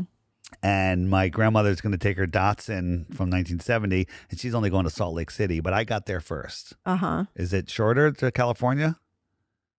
Or is it Salt Lake City shorter? Well, I need to look at the map. Well, it's short. It's halfway across the United States versus all the way across the Right. United States. But I beat right. her Uh-huh. because I'm going Yeah. faster. Yeah. Right. I'm going Right. faster. Right. Yeah. So- Well, I mean, Jetstream also takes into account, of Yeah. course. And so we've looked at all of these flights. Okay. And some of them, the plane, because we're looking at the wind currents, and the plane would have to ignore the wind currents and mean that it's only flying at 300 miles an hour, which planes don't fly at 300 miles an hour. They go 500 plus. Mm-hmm. And all of these times make perfect sense. From Santiago to Australia, I think it's 14 hours. Mm-hmm. We proved that the flight exists. We had Max Egan, who was not a flat earther, and I wouldn't call him a flat earther now, but I'll call him it ain't a ball guy. And he was proving that the flight existed because there was many flat earthers back in 2015 or 16 when that said the flight didn't exist. So we live streamed him getting on the plane, and we live streamed tracking the plane for 14 hours, and we live streamed him logging back into the live stream when he landed to prove that there was no funny business. Okay. But he took compass readings the whole way, and his compass going from New Zealand or Australia to Santiago should have been south and then southwest and then a little bit northwest, and he should have gotten there. But the compass reading wasn't that. His compass reading was northwest, then west, and then southwest, and then south. And so we plotted that on a flat Earth, and it was a straight line right across the flat Earth map from one to the other. So his compass Okay. readings Uh-huh. matched reality of a flat Earth versus the speculated ball, which makes no sense. His compass readings weren't lying. His compass readings showed reality. So there's so many routes in the south that make no sense, where they go all the way up from Australia to like Amsterdam and then all the way back down to South America. Yeah. There's a flight from the World Cup, and now a lot of people are, well, they have to change airplanes and change pilots, and it's their hub and everything. Well, after the World Cup, the team from Buenos Aires that won, they were in Doha, and they flew to Rome to get more gas, and then they flew from Rome to Buenos Aires. And if you look at that on a globe, Rome is farther or the same from Buenos Aires. Why did they go out of their way to get more gas and then fly over? But you look at it on a flat Earth map, it's a straight line from Doha to Rome to Buenos Aires. Mm-hmm. So this happens all the time. But the real thing is, when you look at emergency landings, because woman's having a baby, someone's having a heart attack, and they need to land immediately. And you'll watch the plane will land 1,000, 1,500 miles off of its flight path on the globe. And they'll get there in 15 minutes. Wait a minute. 500 miles an hour? How'd they get there in 15 minutes? Uh-huh. Right? And they'll land. But then if you chart a line on a flat Earth map from the origin to the destination, the stop where they landed is right on that line every time. Every time. There's dozens of Interesting. them. There's a book called 16 Emergency Landings That Prove Flat Earth, where it's all documented for you. Uh-huh. Make it easy for you to research it. Nice. And it happens all the time. My favorite one was a flight from Hong Kong. Was it Hong Kong? Hong Kong to the UK, and a family was traveling together, husband, wife, small children. And 4 hours into this 12-hour flight, the mom died suddenly. Mm. Dead. Nothing they could do. What do you got to do? You got to land right away. They Right. flew for 8 more hours sitting with their dead mother. You can't even imagine it. It brings No. tears to your eyes to even imagine it. And like, why didn't they land? Why didn't they land? And they finally landed. Where'd they land? They landed right. They didn't make it to their final destination, which was like another hour farther. And for some reason, they stopped. Mm-hmm. But if you look at it on a flat Earth map, that entire time they didn't stop is because they were flying over Russia.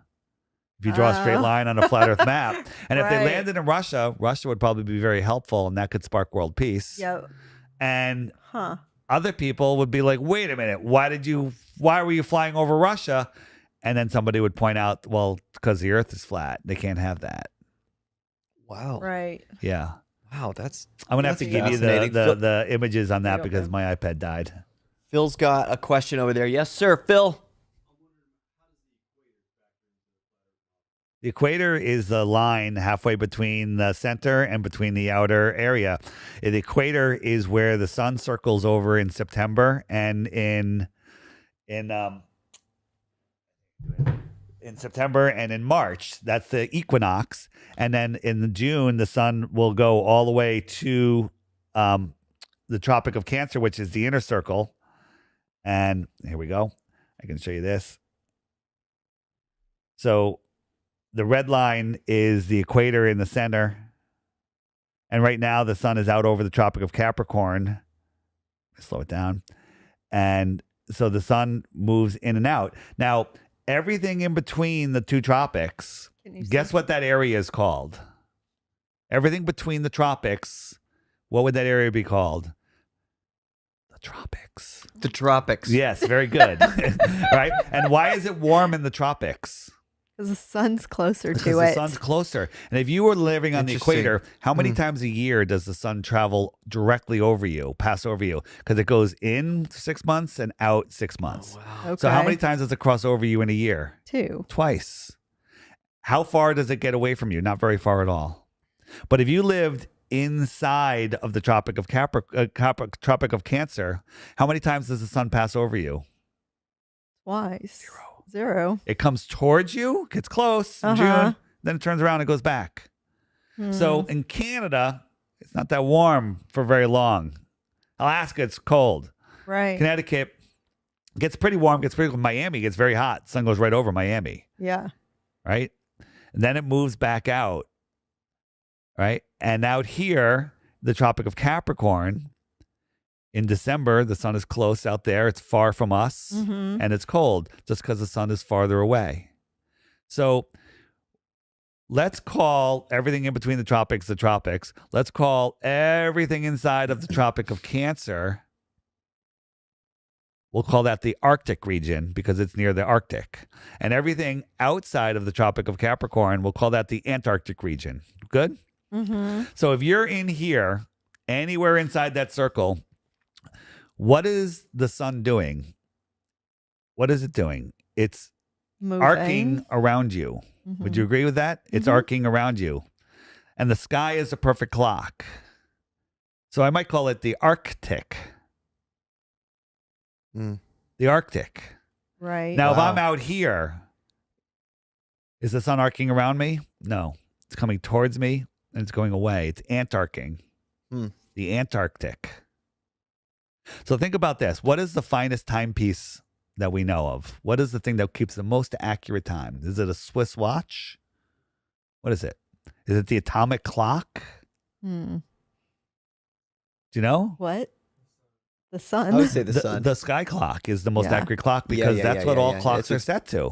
Been here right. forever. And the It's- yeah. stars. Yeah. It's and the reliable. moon. Right. So Reliable. the sun keeps track of the hours and the days. The Right. moon keeps track of the weeks and the months. There used to be Mhm, 13 mhm. months of 28 days plus 1 day to reset, and that's 365.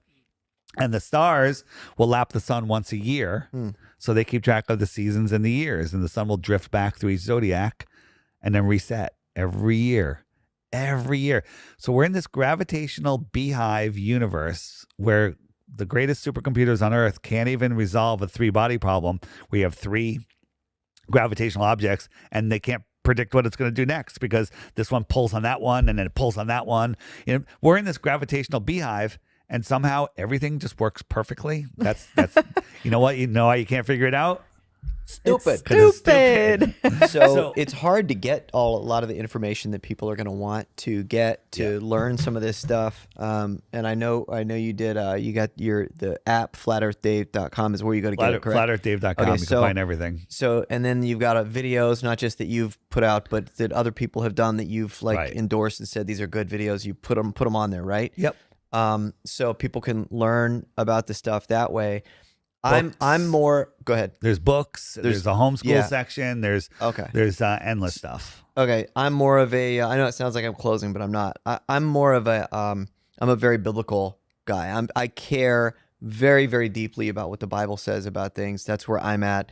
I don't care nearly as much about science, and Perfect. like I feel like once you have a relationship with God, once you've made that choice, that decision, you have to.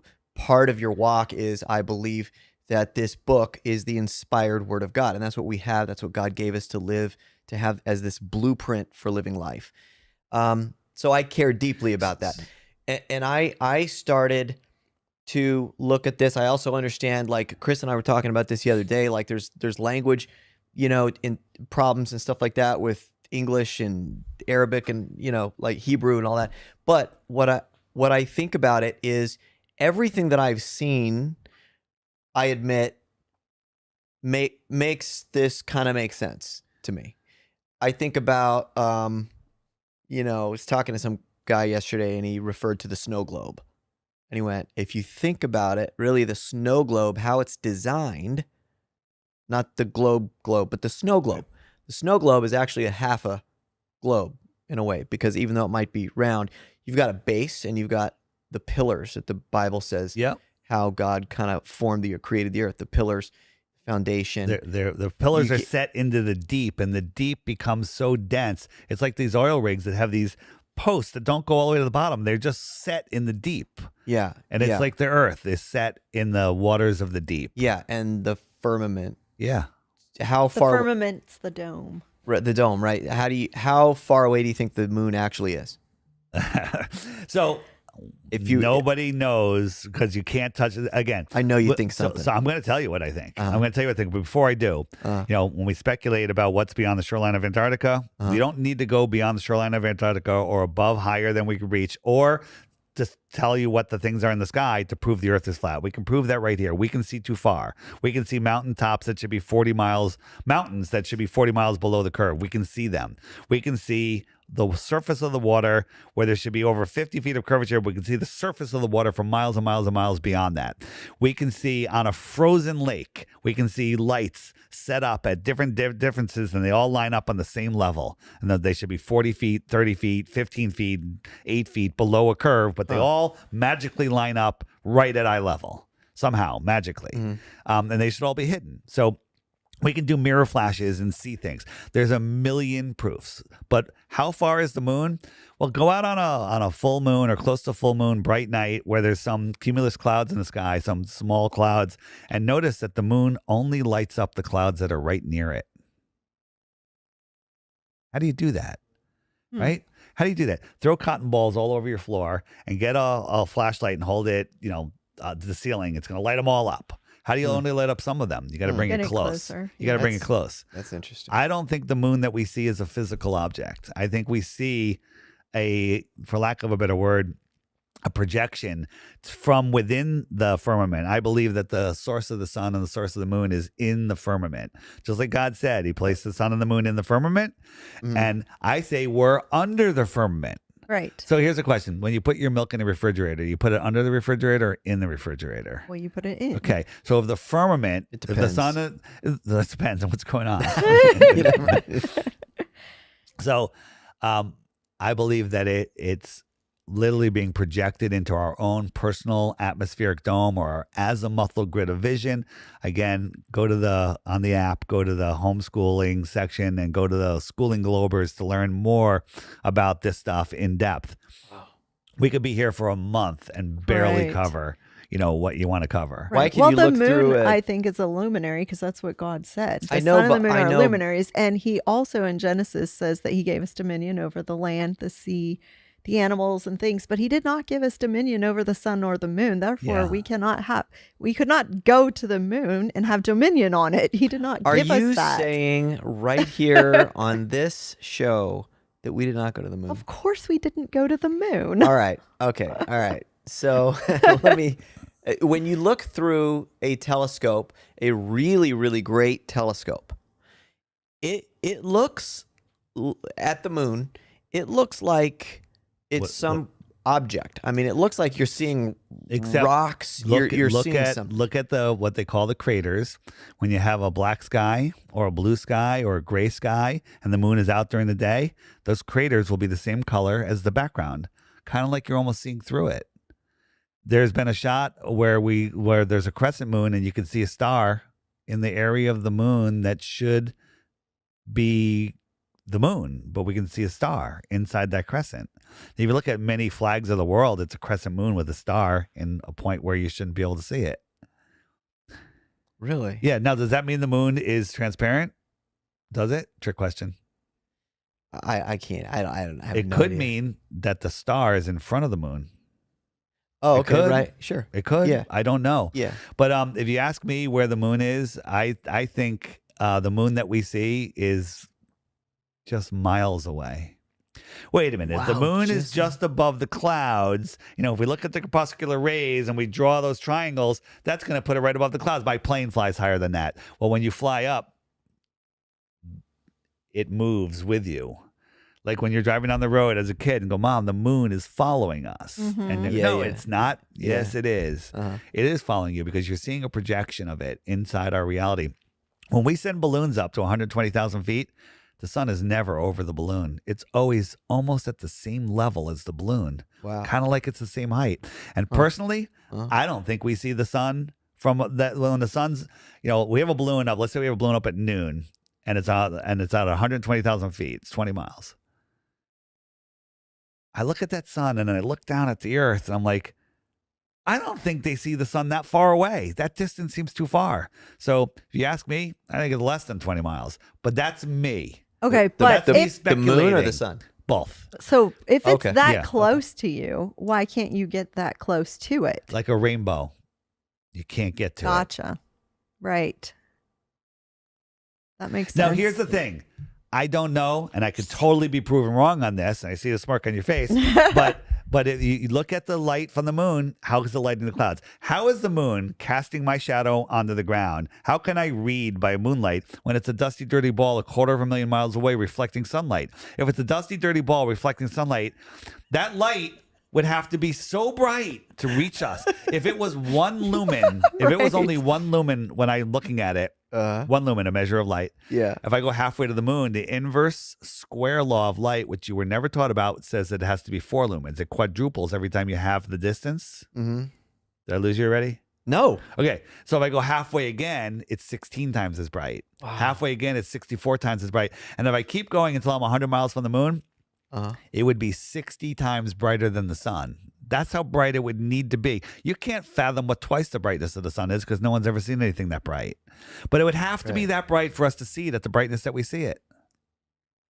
But it doesn't reflect the sun. God That's said what he that- gave it its I'm own talking light. globe model. Okay, You're fighting for gotcha. the flat Earth here, all right. Let's talk about stars for a second Yeah. because this will relate to that. Oh, this is fascinating. I wanted to talk about the stars. Go ahead. So the closest star, they tell us stars are like suns and the stars are bigger than our sun, but look up, you can see the stars are small and they're not like our sun and they're smaller.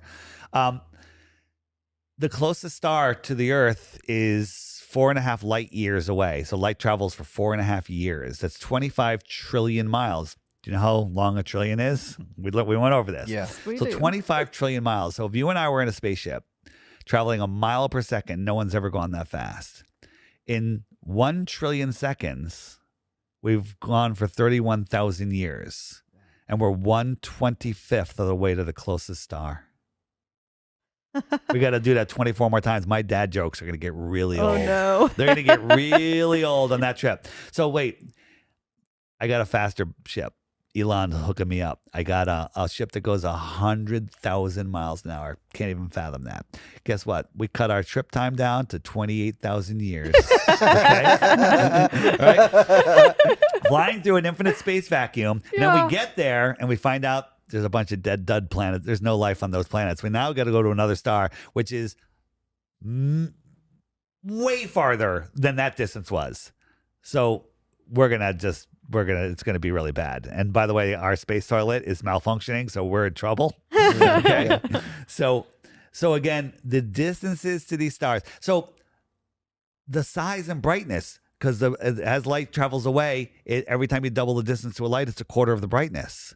So how can we use that to prove anything? Because we can't change the distance to anything. They tell us Polaris, our North Star, which is pretty bright, is God, I haven't said this in a while. How long is it? 433 light years away. 433 light years away. Remember, our closest star was only 25. No, it was only 4.5 light years away, right? And that the distance is ridiculous. 433 light years away. They also tell us that it's 46 times bigger than our sun. Okay, now we can do something with that. NASA tells us that Polaris is 46 times bigger than our sun. So if I took our sun and I put it just a globe sun, and it was just a mile over your head. You went out one day and the sun is just a mile over your head. Mm-hmm. It's a yoga ball and you're a BB a quarter of a millimeter below it, right? Yeah. So you look up the entire sky, horizon is sun. Then I move it 93 million miles away. Now it's the size of a coin held at arm's length, right? Yeah. It reduced in size that much. Okay. If I doubled the distance, how much smaller would it be? Well, what I just told you, it would be 1/4 of that size. So now it would be the size of a pencil eraser.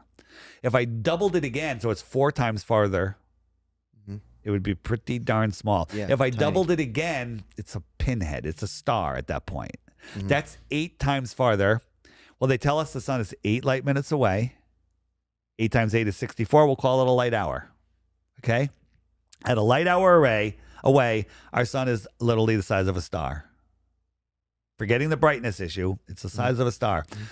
If I made it 2 light hours away, could you see it? You can prove that its angular size would be too small, but let's be safe. Let's make it 48 light hours away. Okay. Ridiculous. We're way beyond any possibility of being able to see it angular size, let alone its brightness. It's ridiculous. Yeah. So no. If we took Polaris, which is 48 times bigger away. So wait, I'm backing up. I actually made a little mistake there. If we took our sun and it was at a light hour away, we can't see it. 2 light hours away. Let's make it a light day. So it's 24 times farther. Can't see it. 1 light day away. You couldn't see it. Right. So if we made Polaris 48 light days away, it would be the same size. Unseeable at 48 light days away. How far is Polaris? 433 light years away. And at 2 light months away, we couldn't see it. 433 light years so away. Much of it doesn't make sense. So why? None of it makes sense. No, it doesn't. Yeah. So it's crazy. Some of it seems so obvious. Some of it seems so in your face, like it's right there, but people are still afraid to question it. Yeah. Wait, Chris? Man. Yeah. Hey, Chris. Chris? What about this? That's using a GoPro. Uh-huh. Yeah, the firmament. So my NASA whistleblower said, I said, there's a Go Fast rocket. You guys could probably splice that in there, make a note, where it was in Arizona. They shot a rocket straight up, not like a parabolic trajectory at all. The NASA and SpaceX rockets. It went straight up, and they gave us an uninterrupted feed looking down. Looking sideways. The rocket was spinning, but it was uninterrupted. NASA, or SpaceX, watch any launch. There's 6 or 7 cuts within the first 10 seconds. Because it's a movie. It's all fakery. So this thing went up, and after it's 72 miles, it went kerplunk into something thicker. Like a thicker layer, like a plasma layer, and it made this plunking noise. And that was interesting, and it floated. But one of the things it did is it rolled on its side, and all of a sudden you can see in the black sky, you can see the moon. Okay, what can we do with that? Well, this was shot at 11 a.m. in Arizona, and at that time, the moon was over Australia. So if we took your globe right here and we put Arizona at the top, that rocket was a millimeter over Arizona. And the globe and below the globe was the moon. How did it see the moon? The Earth is flat. That's why. Okay. Yeah. Did you hear that, Chris? Yeah. You missed it. He had to handle something I something know. outside real quick, but He was talking about the It's okay. rocket You exploded can watch and it hit back. stuff. It didn't explode. It went up and it stuck. It was floating, but then it could see the moon. And so if the Earth was a basketball and Arizona was on top of that basketball, it's literally a millimeter above the basketball, and below the basketball is the moon. It saw the moon. It saw the right. moon. Can't happen. no, that doesn't. Unless Here's it's another flat. thing. If the Yeah. light is hitting, if you have a single source light, the sun, and a round planet, no matter how you spin it or tilt it, only half of the planet, and always half of the planet will be in light and the other half will be in dark. Always, no matter how you spin it. Right. Do that experiment yourself. But on July 8th, every year, 70% of the world is in daylight Why? because the Earth is flat. Well, on your where's the sun at that point? In July, it's closer to the middle. July 8th, June, July. It's just coming back south from the Tropic of Capricorn, Cancer, and it lights up the biggest area, which is more than 50% of the globe, 70% to be exact. 70%. That can't happen on a globe. But it happens every year. And, the weather channels and the news, they make a big deal of it. They go, 99% of the world's population is in sunlight at the same time. Well, that's not 99% of the world because everyone lives. The only areas that's in the dark is Australia and New Zealand and maybe another part of somewhere else. But everything else is in some form of daylight. Impossible. And the news has talked about that. All the time, every year. We are talking about we're talking about this on. I want to make sure everybody watching this, listening to this, knows that we're filming this on December 1st. Yes. Tomorrow, I want to say that very clearly that we're filming this on December 1st. I don't know when you're watching this, but let's make some predictions because tomorrow's a really important day. We may as well talk about that because this is going to be fun. Oh, and by the way, on the app, on the more resources section, I have 2 links to biblical flat Earth. And there's tons of videos there. And if you're a Bible believer, a Bible lover, or a Bible hater, or a Bible disbeliever, you need to watch these videos. Okay? That's a lot. It covers everybody. You know what's amazing? Flat Earth is for everybody. And all of these videos are for everybody. But you need to watch these videos because they're mind-blowing. All of them are mind-blowing. But you want to say what's going on? Or Yeah, I mean, I want to say that I couldn't believe this. How did I find out about this? How did we find out about this thing? Probably me. Yeah, Greg Locke, Pastor Greg Locke, Pastor Greg Locke in Mount Juliet Global Ministries, Global Vision Bible Church, I think, yes. Is having a debate tomorrow evening, right? Yep, Okay. 6 p.m. as of right now. So it's not happened yet. We're gonna make some predictions, see if they come to light, see if they happen. And he's debating Dean Odle, Pastor Dean Odle. Yep. Biblical. I will debate. say, I have met Greg, and we've communicated, and he's watched my prank videos and all that stuff, So, something stuck. What prank videos? Yeah, never mind. Something stuck out to me like a sore thumb. Because I watched him. He was very upset. He seemed very upset on stage. He was. He said that he cares what Jesus says about this topic, and there was I guess something unexpected happened to him where, he made a comment or something about flat Earth, and he had no idea that it was going to make so many people mad, and more people were upset than he thought. He thought it was like a small group of people. It turned out to be like a bunch of people, and so it caused some problems, some issues. And Dean Odell, I noticed, I heard like an hour sermon or something like that on this, and it was kind of interesting to me because he took the Bible and read scripture after scripture after scripture after scripture that he said these things pointed to the earth being flat, which was kind of nice listening to that, because I did watch Greg's speech, and he didn't read anything from the Bible. He didn't say anything at all. Nothing. He didn't even open it, I don't think. Yeah. He says, I care what this book says here, but he didn't say. So it could be one of two things. Here we go. Yeah. Number one, I think he doesn't know what he's going to do because he's already seen Dean's thing, and Dean has all of these things to back up. Even if you interpret what Dean said differently, because people could say, well, I interpret those scriptures differently, and here's why. That's fine. Greg didn't even give people a chance to do that. There was nothing. I wonder, what do you think is going to happen? First of all, you tell me what you think is going to happen. Is this part of some other plan that no? There is some speculation about that. So Dean Odell runs a conference called Skyfall, which is a biblical conference, and Pastor Locke has spoken at that. So I'm like, well, he's got it. I mean, Dean is all flat Earth. And I guess they just never really got into it. So a lot of people were bringing up flat Earth to him. He had a meltdown in his church on one Sunday, and then it ended up challenging Dean Odell to a debate. Everyone's like, you need to let's have a discussion. So he agreed to it, and I didn't think it was going to happen, and it's happening, and I'm here. Wow. Yeah. And yeah. And you're going to this thing tomorrow. Oh, I'm going. You're gonna be there. We got some big stuff. Yeah. And it's going to be, I think first there's going to be a ton of media there, and I think they're going to try to straw man and lie about flat earthers, you know, as what the media is going to do. Yeah. But what's Pastor Locke going to do? He is either going to have a come to Jesus moment and like, wow, the Bible is a flat earth book. Because here's the thing, in the Bible, there's things that are clearly, undeniably pointing at flat earth. And then there's other verses that you have to kind of like, what does that mean? And you use your life experiences and your life belief system to interpret them.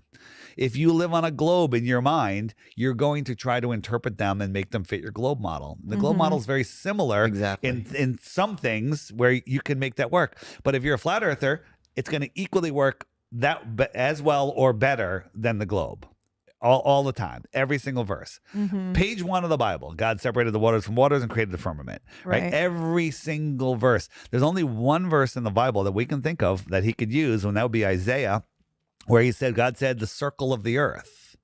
The circle of the earth. Look up circle. A circle is a line on a flat plane, a flat surface, where every point on that line is equidistant from the center.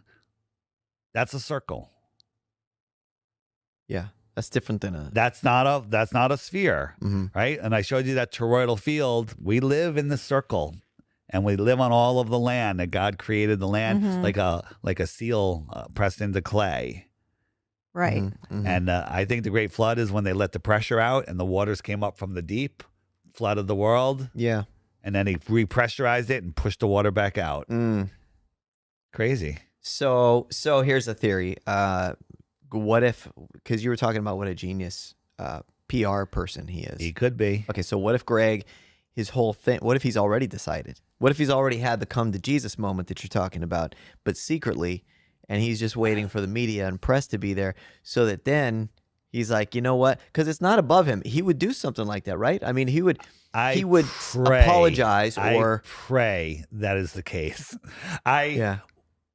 I don't know if I would bet on it, but I pray that is the case because that would be amazing. Especially, I heard that he's letting media start setting up at noon for 6 p.m. So he's expecting a lot of media. So, you know, is the Daily Wire going to be there? Aren't they in Tennessee? Or they are. Yeah. There's a lot of people that are going to be streaming this and streaming it. I'm hoping it's not just flat earthers. But it's going to get out to a lot of people. I don't see how he can win. I could see how he can double down and embarrass himself, but that's it. Or he's gonna if let's say you're right, and that is a possibility, he's got to change the name of his church. Yeah. What would that be? Let's come up with some names. Yeah. Just to kind of help out a little bit. Global Vision Bible Church. I don't know. I'm You sure change he it would to come up- World Terrestrial Vision. plane. World. Yeah, world would Just be okay. world. World Bible Church. Yeah, World. I guess. Yeah. Worldwide. Worldwide. Worldwide. Yeah. Yeah. Yeah. Yeah. Well, Circle the- Bible Vision Church. But he's used to being hated by the media, first of all. So this isn't like he's gonna have this moment. If he did change, if he switched sides, Well, he's going to be hated by the media even more. and I'm saying that wouldn't bother him. He would be like, "That's Great. just attention. That's just attention. That's going to just be that much." You know more. what? There would be genius if he was doing that, and the timing couldn't be better. The flat Earth, true Earth, level Earth movement is growing exponentially. We are one tweet away from being just from it flipping. Elon Musk tweeted, you know, the movie by Matt what's his name? Matt What is a Woman? Mel Gibson. No, What is a Woman? It's on YouTube. Yes. Matt Matt Walsh. Walsh. Matt Matt Walsh. Walsh. Yeah. Sorry, Matt Yeah. Walsh. Yeah. So I was way off. That was out for a while. What? Wait. First of all, what was the movie I was thinking of? What Women Yeah. Want. Thank you. I knew So what is a woman? Okay, And, what is a woman? Elon Musk surprisingly tweeted one day, Mhm. everyone's got to watch this. Oh, I really? think it got 170 million views Oh, wow. overnight. Oh, my gosh. Like a ridiculous number. Yeah. So, yeah. One tweet away from doing that. You know what happens when 170 million people see it? They're going to tell all of their friends. And then the next night it's going to be 500 million. Mhm. Uh-huh. And then it's over. Right. Then it's over. It's going to happen that fast. So maybe Greg Locke will be the man that makes it happen. Yeah. Hey, yeah. Golly. I mean, this is bizarre. I mean, I can't believe we're having this conversation. You show up one day, you're 50 years old, and you just are like, well, I got about 20 years left, 30 years. Hopefully I have more than 20, I guess. But you got 20 or 30 years left, and you may as well spend it, changing your. It's just weird when you go through so much life The highest and you purpose- realize that a lot of what you've learned or knew. Yeah. Was a I lie. say the highest purpose You know? of life is to obtain maximum intellect and share it with others. That is our purpose here, to expand the mind of God. Now, in 10 years ago, if you told me that I was going to quit the company that I started, I had the American dream. I'm my own boss, right? My boss is a bit of a dick, right? All right. And I was making lots of money, that I was going to quit. And I'm going to talk to people about flat Earth and about the Creator. I feel like you have no idea who I am. There's zero chance of that ever happening. And here I am. And Here I here am. you are. What does your wife think? Wow. Oh, She's on great board. question. She gets it. She's totally Really? on board. How many kids do you have? We're second marriage, and Okay. we have two each. Two. You each have each. two. Okay. Yeah, we And have all two your each. kids, what do Any, they any think? together? No. No, none together. Okay. All right. None How long you together. been married for? This We've been together for 17 years. 17 years. Yeah. All right, but I want to know Okay. what your kids And think. by the way, she didn't exist before I manifested her at a party. This party is Halloween party that I went to every year at a friend's house, and I never saw her. And then the one year at the perfect time, she appeared, and I believe that I manifested her with all of her memories and everything. Oh my goodness. Possibility. Can't rule it out. Did she was she already there when you came along or no? No, we Or- were both reading. I wasn't even there then. I mean, I didn't know about flat Earth. And we were both reading Eckhart Tolle's The Power of Now. And we were talking, and we found out that we were both reading the same book. And so Okay. that was just the start of a beautiful relationship. And, we've been together 17 years. I don't think we've had one fight. Not one. No kidding. Kinda weird, did, right? Did she become flat Earth at the same time you did? Yeah, pretty much. She's like Okay, so you looking learned at it it, together? and we both grew. And as I said in the car, I don't think it's very difficult for a couple to be together where one's flat and one's not. I mean, it can be done. It can be done. But flat earthers get awful passionate about learning this truth, and they Yeah, it's understand the why, how important it is. But we have the upper hand, because if your spouse loves you and has intelligence, you can teach them about flat Earth and they'll flip over. There is 0% chance that they can flip you back to the globe. Right. And that's another thing they say, flat earthers, you're all stuck in your ways. You'll never change your mind. No, we were globers. Okay. We changed our mind based on new information. Right. So what do your kids think? So our kids just want to live their lives. And they go in different. My daughter, she's getting it because her friends now are like, becoming flat earthers, and she gets it, and she just wants to, she keeps it away. My son, he gets it because I went on, he loves World Wrestling Federation, and I've been on Chris Jericho many times, and Chris gives me comp tickets, like front row. And so I have no interest in going. So I've given them to my son. So little things like that, you know, are bringing them around. And then, you know, they're at different stages, but we don't really talk about it much. They see it, and they're kind of just holding their position and trying to grow up as kids. Can you who's a handful of celebrities who are flat earthers that you know about? Amy Irving, Kelsey Grammer, yeah, Fraser. Really? Yeah, I'm out your first time. All right, listen, buddy, it's been long enough. Wow. Okay. They're at the Emmys a couple years ago. We were told that that's all they were talking about. Everybody there. So wow. Everyone. They were all There's in a bunch circles of closeted talking about. Yeah, they're all closeted because guess Wow. what? They don't want to be deplatformed. Right. Hey, you're making millions and millions and millions, and you know the truth. Are you going to tell people? No. You know, pilots get. That's what was going on. Is a lot of people in 2020 didn't want to take the Yeah, vaccine Don't- and all that easy, stuff. Easy if they you want were to go on YouTube. Exactly. No. You but- can't say that but- word. Okay. Yeah. Well, It's the jibby okay, jab. Whatever. I hate that you can't say so. That's ridiculous. It's so stupid. Yeah, but you It's have like to space. wait, one big thing. Don't forget your point. All the countries in the world fighting over resources, fighting over everything. They all agree you can't go to Antarctica, and you got to get the jibby jab. Yeah. They all agree on those Bizarre. two things, and you can't do those two things. It's kind of like they're all in it together. You know, it's kind of like Yes. a worldwide I hate that. conspiracy. Yeah, it's I watched nuts. this video where they were showing Putin all the footage of faking the moon landing, and he was like, "What?" He's like, "This is crazy."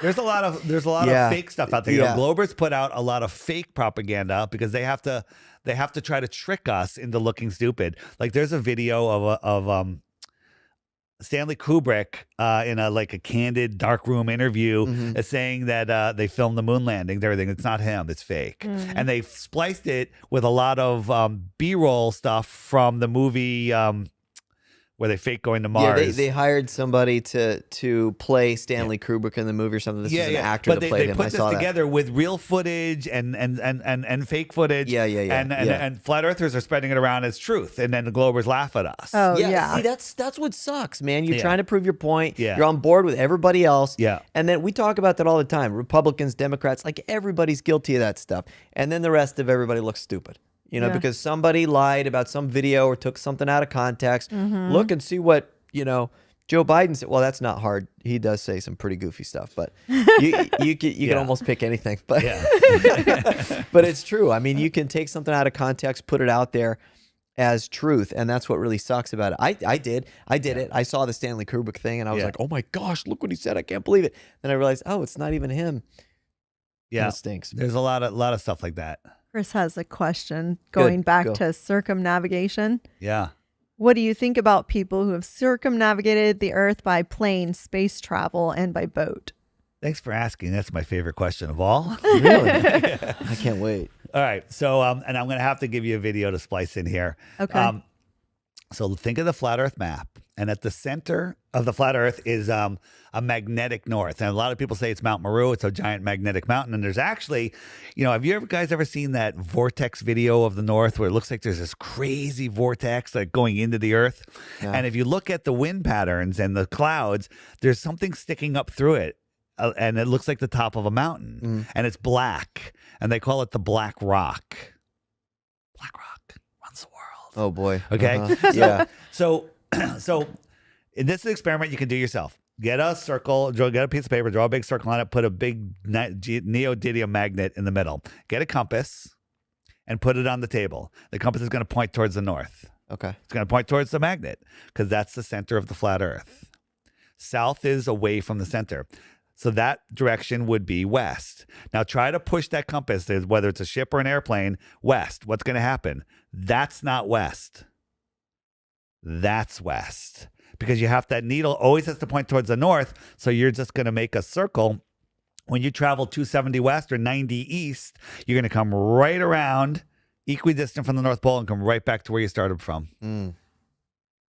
Now, that doesn't prove the Earth is flat because it's the same on a globe. If you're on a globe and you're a mile from the North Pole, so you got a rope, it's tied to the North Pole. You have to stay that same distance from the North Pole to head west. You're going to walk 6.28 miles around. You need to come right back to where you started from, and your compass will never have changed bearings. Now, people say, well, that means you always have to, going west, you have to compensate to the right. Nobody does that. Yes, you do. You wouldn't know. If you were on a track that was 100 miles around, you wouldn't even know that you were turning. You wouldn't even know that you're turning. And ships' captains in the southern oceans that have reported that when they're trying to dead wreck in east or west, they have to always correct to the north. That's a problem for the globe, because in the south on a globe, you'd have to correct the other way. On a flat Earth, you'd always correct to the north. And no one ever reports having to correct in the southern oceans to the south. They have to correct to the north. We have Navy whistleblowers, captains that talk about this. And here's the problem. What about southern circumnavigation? On your map, on your magnet, every direction away from the center is south. South is that way. South is also that way. South is that way. And south is that way. Right? Now, if I'm heading north, if this is the North Pole, I'm heading north, I'm heading north, I'm heading north. Now I'm heading south. I'm heading south because the north is behind me. So south is every direction away from the center.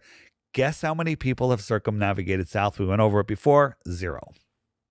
Nobody has ever done it. If the Earth was a globe, people would have circumnavigated south. Hasn't been done. Wow. That makes sense, Chris? Or do you have I don't know. question to that? I don't know. Yes, I don't know. There you go. So that's what they've trained you to say. I'm not smart enough. Guess who becomes the teachers? The ones that memorize and regurgitate with perfect accuracy. Then they get to teach the next child. Teachers aren't liars. They're memorizers. Right. I agree. That's why I tell the story all the time, and I think it's worth telling. And I think it's something that, a little tip from the creator that this is my journey. My earliest school memory was when the teacher brought us out to the first grade or kindergarten even, brought us out to the playground to teach us about gravity. He had a bucket of water and a string attached to the bucket, and he swung it around and it whooshed, and he said, "That's gravity." And I, as a little kid, said, if we live on the globe, though, the water's on the outside. Wouldn't you have to put the water on the outside of the bucket? And the teacher goes like this. He goes over to his book. He brings it back. I remember his book. It had pencil lines and highlights in all different colors. Like 10 teachers owned it for 30 years. And he goes, "This is how they tell me to teach it. So that's how I'm going to teach it. But you keep asking questions." Wow. And then I went and played on the swing. No way. And that's it. And that's my earliest school memory. And then, X number of years later, in 2014, I was like, wait a minute. And I started looking into this stuff. And the more you look, people often ask me, what are the chances, Dave, that you'll switch your mind? And I say the chances are 0, but I'm willing to look. Because there's just too much evidence now. There's too much evidence. There's too much evidence. Right. With all the experiments and stuff. Too many. Every experiment through time, through every accredited and every experiment to prove axial rotation, the spinning of the Earth, or curvature, which a ball requires, has proven the opposite every single time. Now, I think it's funny that watching all of the people today, you can't trust anybody. And if there's one thing that's been going on, especially in the last decade or half a decade, it's been that we all sort of collectively agree, most of us, that we've been lied to quite a few times. And it opened us up to what else are they lying to us about? But this is a really hard topic for people to wrap their head around. Yeah. And I don't know why, but it's embedded so deeply, I guess, into our brains that it's really hard to come around. And so I listen to some of the debates that are going on, and you see that when somebody doesn't go over to the flat Earth side, they don't always necessarily have a good reason why not. Right. And I think that's because there's 75 years of it's just too hard. Cognitive So dissonance. there's what the anti-flat earthers, the people that are paid or possessed, and I don't think there's really much of a difference. These are people, and many of the top ones, there's not even that many.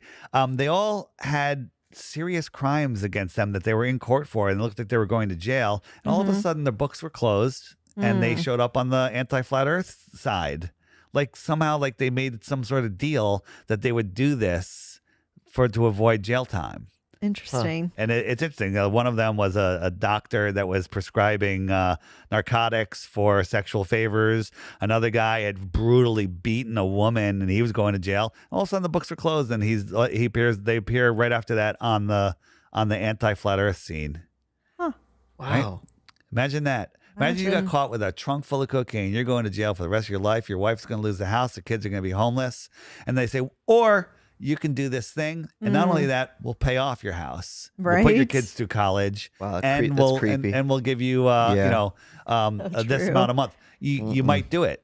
You might do it because if you're already deprived Man. enough immorally to do the crime, you're probably deprived enough to accept that offer. Mm-hmm. Dirty. Here's the thing: we are fighting against in a spiritual war that most people don't believe exists, and that's how they get away with it. We're fighting against the principalities of evil that are literally trying to steal our souls and run this world. They say that that Satan is the ruler of this world, and maybe that's the case or not, but we don't have to participate on their game board. We don't have to. They trick us. We have free will. I'm only one person. There's nothing I can do about it. That's not true. You're one person. You're stronger than a million that aren't telling the truth. You stick to your truth. You walk in your truth. You share knowledge with others, and you be good to the person to the left of you and the person to the right of you. If everybody did that, this world would be amazing. This world is amazing, but there's so many people lost in the sauce that that's how they get away with it. This is an important podcast. This is an important message. This is why I dedicated my life to this. I told you I don't have to go to work on Monday, right? I'm like on a podcast, and I use that saying. I'm like, what day of the week is it? And I have no idea what day of the week it is, other than the fact that I looked at my calendar and said, oh, I got a show. Because I was doing, I've done over 1,000 shows in 3 years. Wow. 1,000, right? That's a lot. That is. And the thing is, I work harder now than I've ever worked in my entire life. I work 7 days a week. I work while I'm sleeping. I haven't slept since 2018 because my app developer's in India, and the sun is on the other side of the world when I should be sleeping, and that's when he's awake. So I've never been happier, because if you do what you love, you never work a day in your life. Because honestly, if I had a full-time job during my spare time, I'd be doing this. Yeah. Yeah.